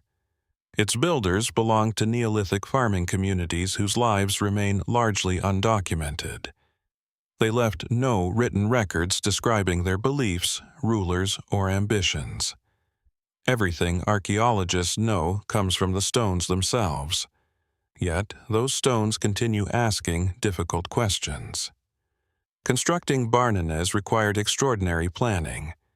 Thousands of heavy blocks had to be quarried, transported, shaped, and carefully positioned without metal tools, wheeled vehicles, or domesticated draft animals capable of hauling immense loads. The labor would have required coordination among large groups over extended periods, suggesting a society with sophisticated social organization long before conventional ideas of civilization usually begin. Who organized such an undertaking? What inspired generations of people to devote such effort to a monument whose purpose remains uncertain? The chambers themselves provide important clues. Each passage leads into a carefully built burial chamber formed by massive upright stones supporting corbelled roofs. Archaeologists have recovered fragments of pottery, polished stone axes, arrowheads, and human remains, confirming that at least part of the monument served funerary purposes. Yet Barnenez appears to have been far more than a cemetery. The monument was expanded in multiple construction phases. Rather than building a single tomb, later communities deliberately enlarged the structure, adding new chambers while preserving older ones inside an even larger cairn. Why? Was this simply a growing burial place serving successive generations? Or did the monument itself possess enduring sacred significance that transcended individual burials? Its architecture raises further mysteries. Many interior stones bear engraved symbols carved before they were incorporated into the chambers. Some display simple arcs, parallel lines, zigzags, or geometric patterns. Others appear more complex, including shapes often interpreted as axes, bows, serpentine forms, or abstract representations whose meanings have long since been forgotten. These carvings remain among the oldest examples of monumental art in Western Europe. But what were they intended to communicate? Some archaeologists view them as symbolic expressions connected with death, ancestry, or religious belief. Others suggest they marked family groups, ritual identities, or territorial affiliations. Without written explanations, certainty remains beyond reach. Intriguingly, several decorated stones appear to have been reused. Evidence suggests that some engraved slabs originally belonged to earlier monuments before being incorporated into Barnenez during later construction. One particularly large stone shares carved motifs with fragments discovered elsewhere, leading researchers to propose that it may once have formed part of an even older megalithic structure deliberately dismantled and recycled. If true, this transforms Barnenez into something even more fascinating. Not simply a monument built once, but a place preserving memories of monuments that no longer exist. The surrounding landscape also seems carefully chosen. From the cairn, broad views extend across the coastline and surrounding countryside. The Atlantic dominates the northern horizon, while fertile valleys stretch inland behind the monument. Such positioning has encouraged researchers to consider whether the builders intentionally integrated Barnenez into a wider sacred landscape, rather than treating it as an isolated tomb. Astronomical possibilities inevitably enter the discussion. Some investigators have explored whether certain passageways align with sunrise or seasonal events, similar to patterns proposed at other Neolithic monuments. A handful of alignments appear suggestive, particularly involving light entering specific chambers during particular times of year. However, evidence remains debated. Given the monument's multiple construction phases and later alterations, distinguishing intentional astronomical design from coincidence is far from straightforward. Still, the possibility continues to intrigue both archaeologists and historians of ancient religion. Excavation history adds another remarkable chapter. During the 20th century, quarrying operations nearly destroyed large portions of the monument before archaeologists recognized its true significance. Stone was actively being removed for construction purposes when investigations revealed hidden chambers inside what had been mistaken for an ordinary rocky hill. Had quarrying continued only a little longer, one of Europe's greatest prehistoric monuments might have disappeared forever. Fortunately, excavation and restoration preserved much of the structure, although questions remain regarding which portions represent original construction and which reflect modern conservation. Beyond mainstream archaeology, Barnenez naturally attracts more speculative interpretations. Some have suggested that its immense scale reflects forgotten engineering knowledge exceeding what is normally attributed to Neolithic communities. Others imagine that the monument functioned not only as a burial complex, but also as a ceremonial center where seasonal gatherings united scattered farming populations. A few even propose that the engraved symbols preserve fragments of an early symbolic system predating formal writing. These ideas remain unproven, yet they reflect a broader truth. Barnenez demonstrates that prehistoric societies possessed levels of organization, architectural ability, and symbolic expression far richer than earlier generations once believed. As twilight settles across the Breton coast, the cairn seems to merge once again with the surrounding earth. Wind moves silently across the ancient stones just as it has for 6,000 years. Countless generations have passed. Languages have appeared and disappeared. Empires have risen and fallen. Through it all, the monument has remained, quietly overlooking the sea without revealing why its builders believed this place mattered so profoundly. Perhaps that is the enduring mystery of the cairn of Barnanez. Was it simply a tomb built to honor the dead, or was it something far greater? A monument connecting the living, the ancestors, the landscape, and the heavens in ways modern archaeology can only begin to imagine. Somewhere within its silent chambers, behind carvings whose meanings have faded beyond memory, the oldest secrets of Europe's first monument builders may still be waiting to be understood.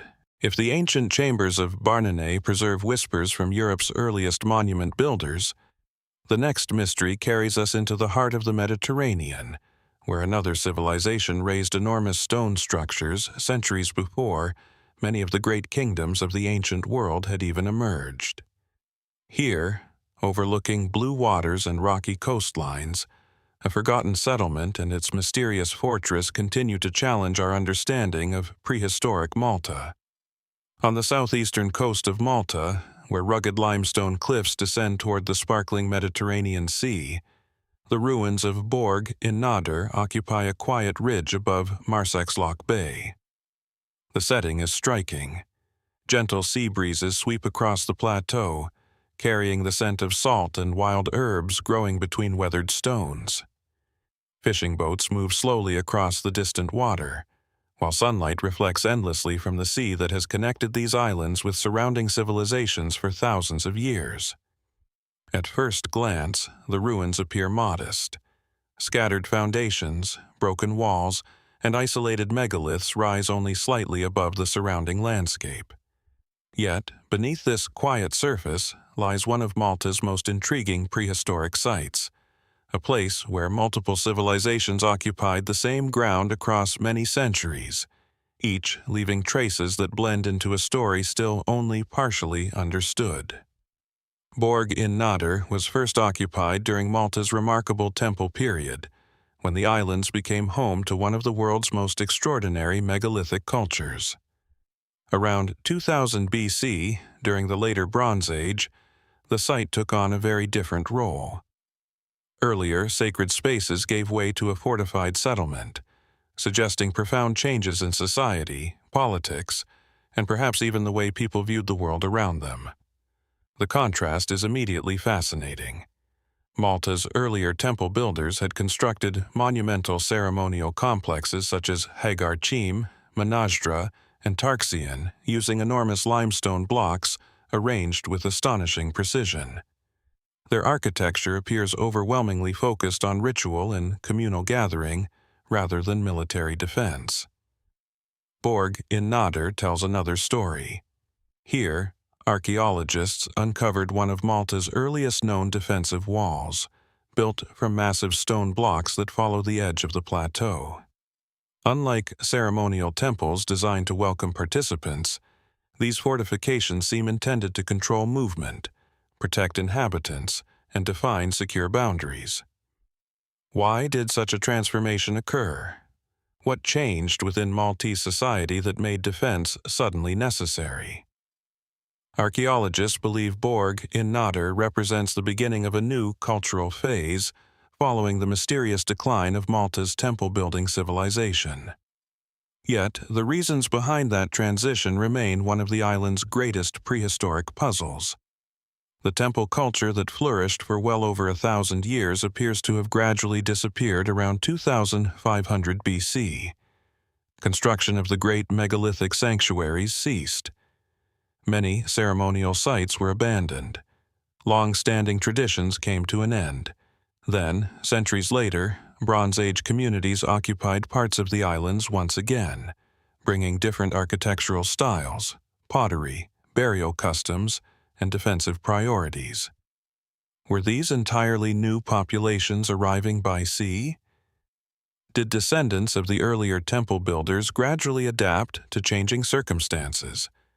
Or did environmental pressures fundamentally reshape the society already living there? Evidence exists for each possibility. None has fully resolved the mystery. Borg in Nader occupies an especially strategic position. From its elevated ridge, inhabitants could monitor both inland routes and maritime approaches across Marsaxlokk Bay.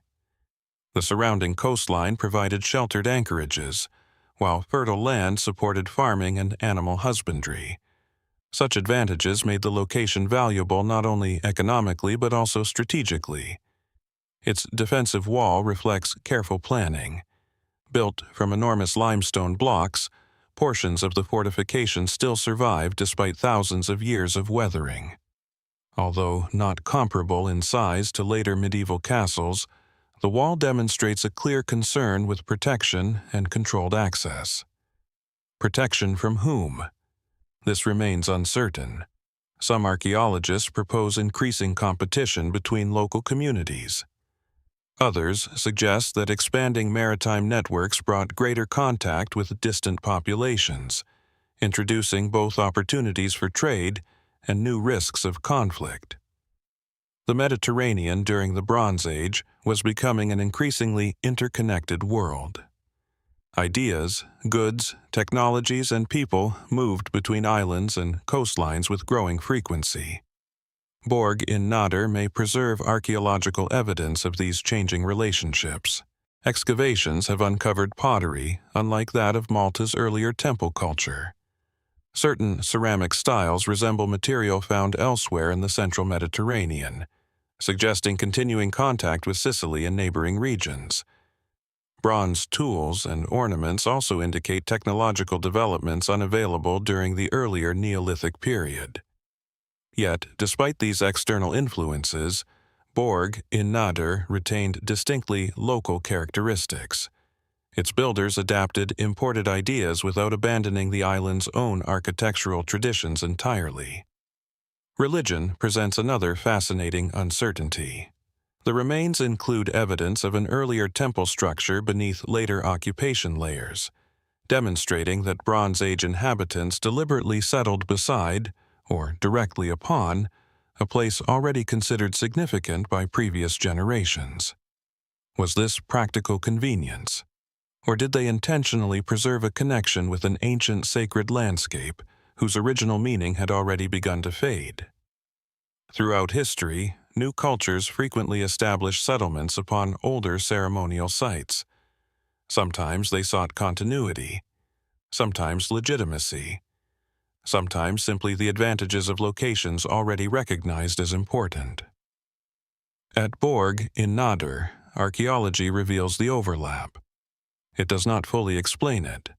Nearby discoveries deepen the mystery further. Just offshore lies the famous Carteret landscape of Malta, parallel grooves carved into limestone whose purpose continues to puzzle researchers. Some of these ancient tracks extend toward the sea before disappearing beneath modern water levels. Although no direct evidence links the Carterets with Borg and Nader, their proximity inevitably raises questions. Did the settlement participate in activities connected with these enigmatic features? Were ancient shorelines dramatically different from those visible today?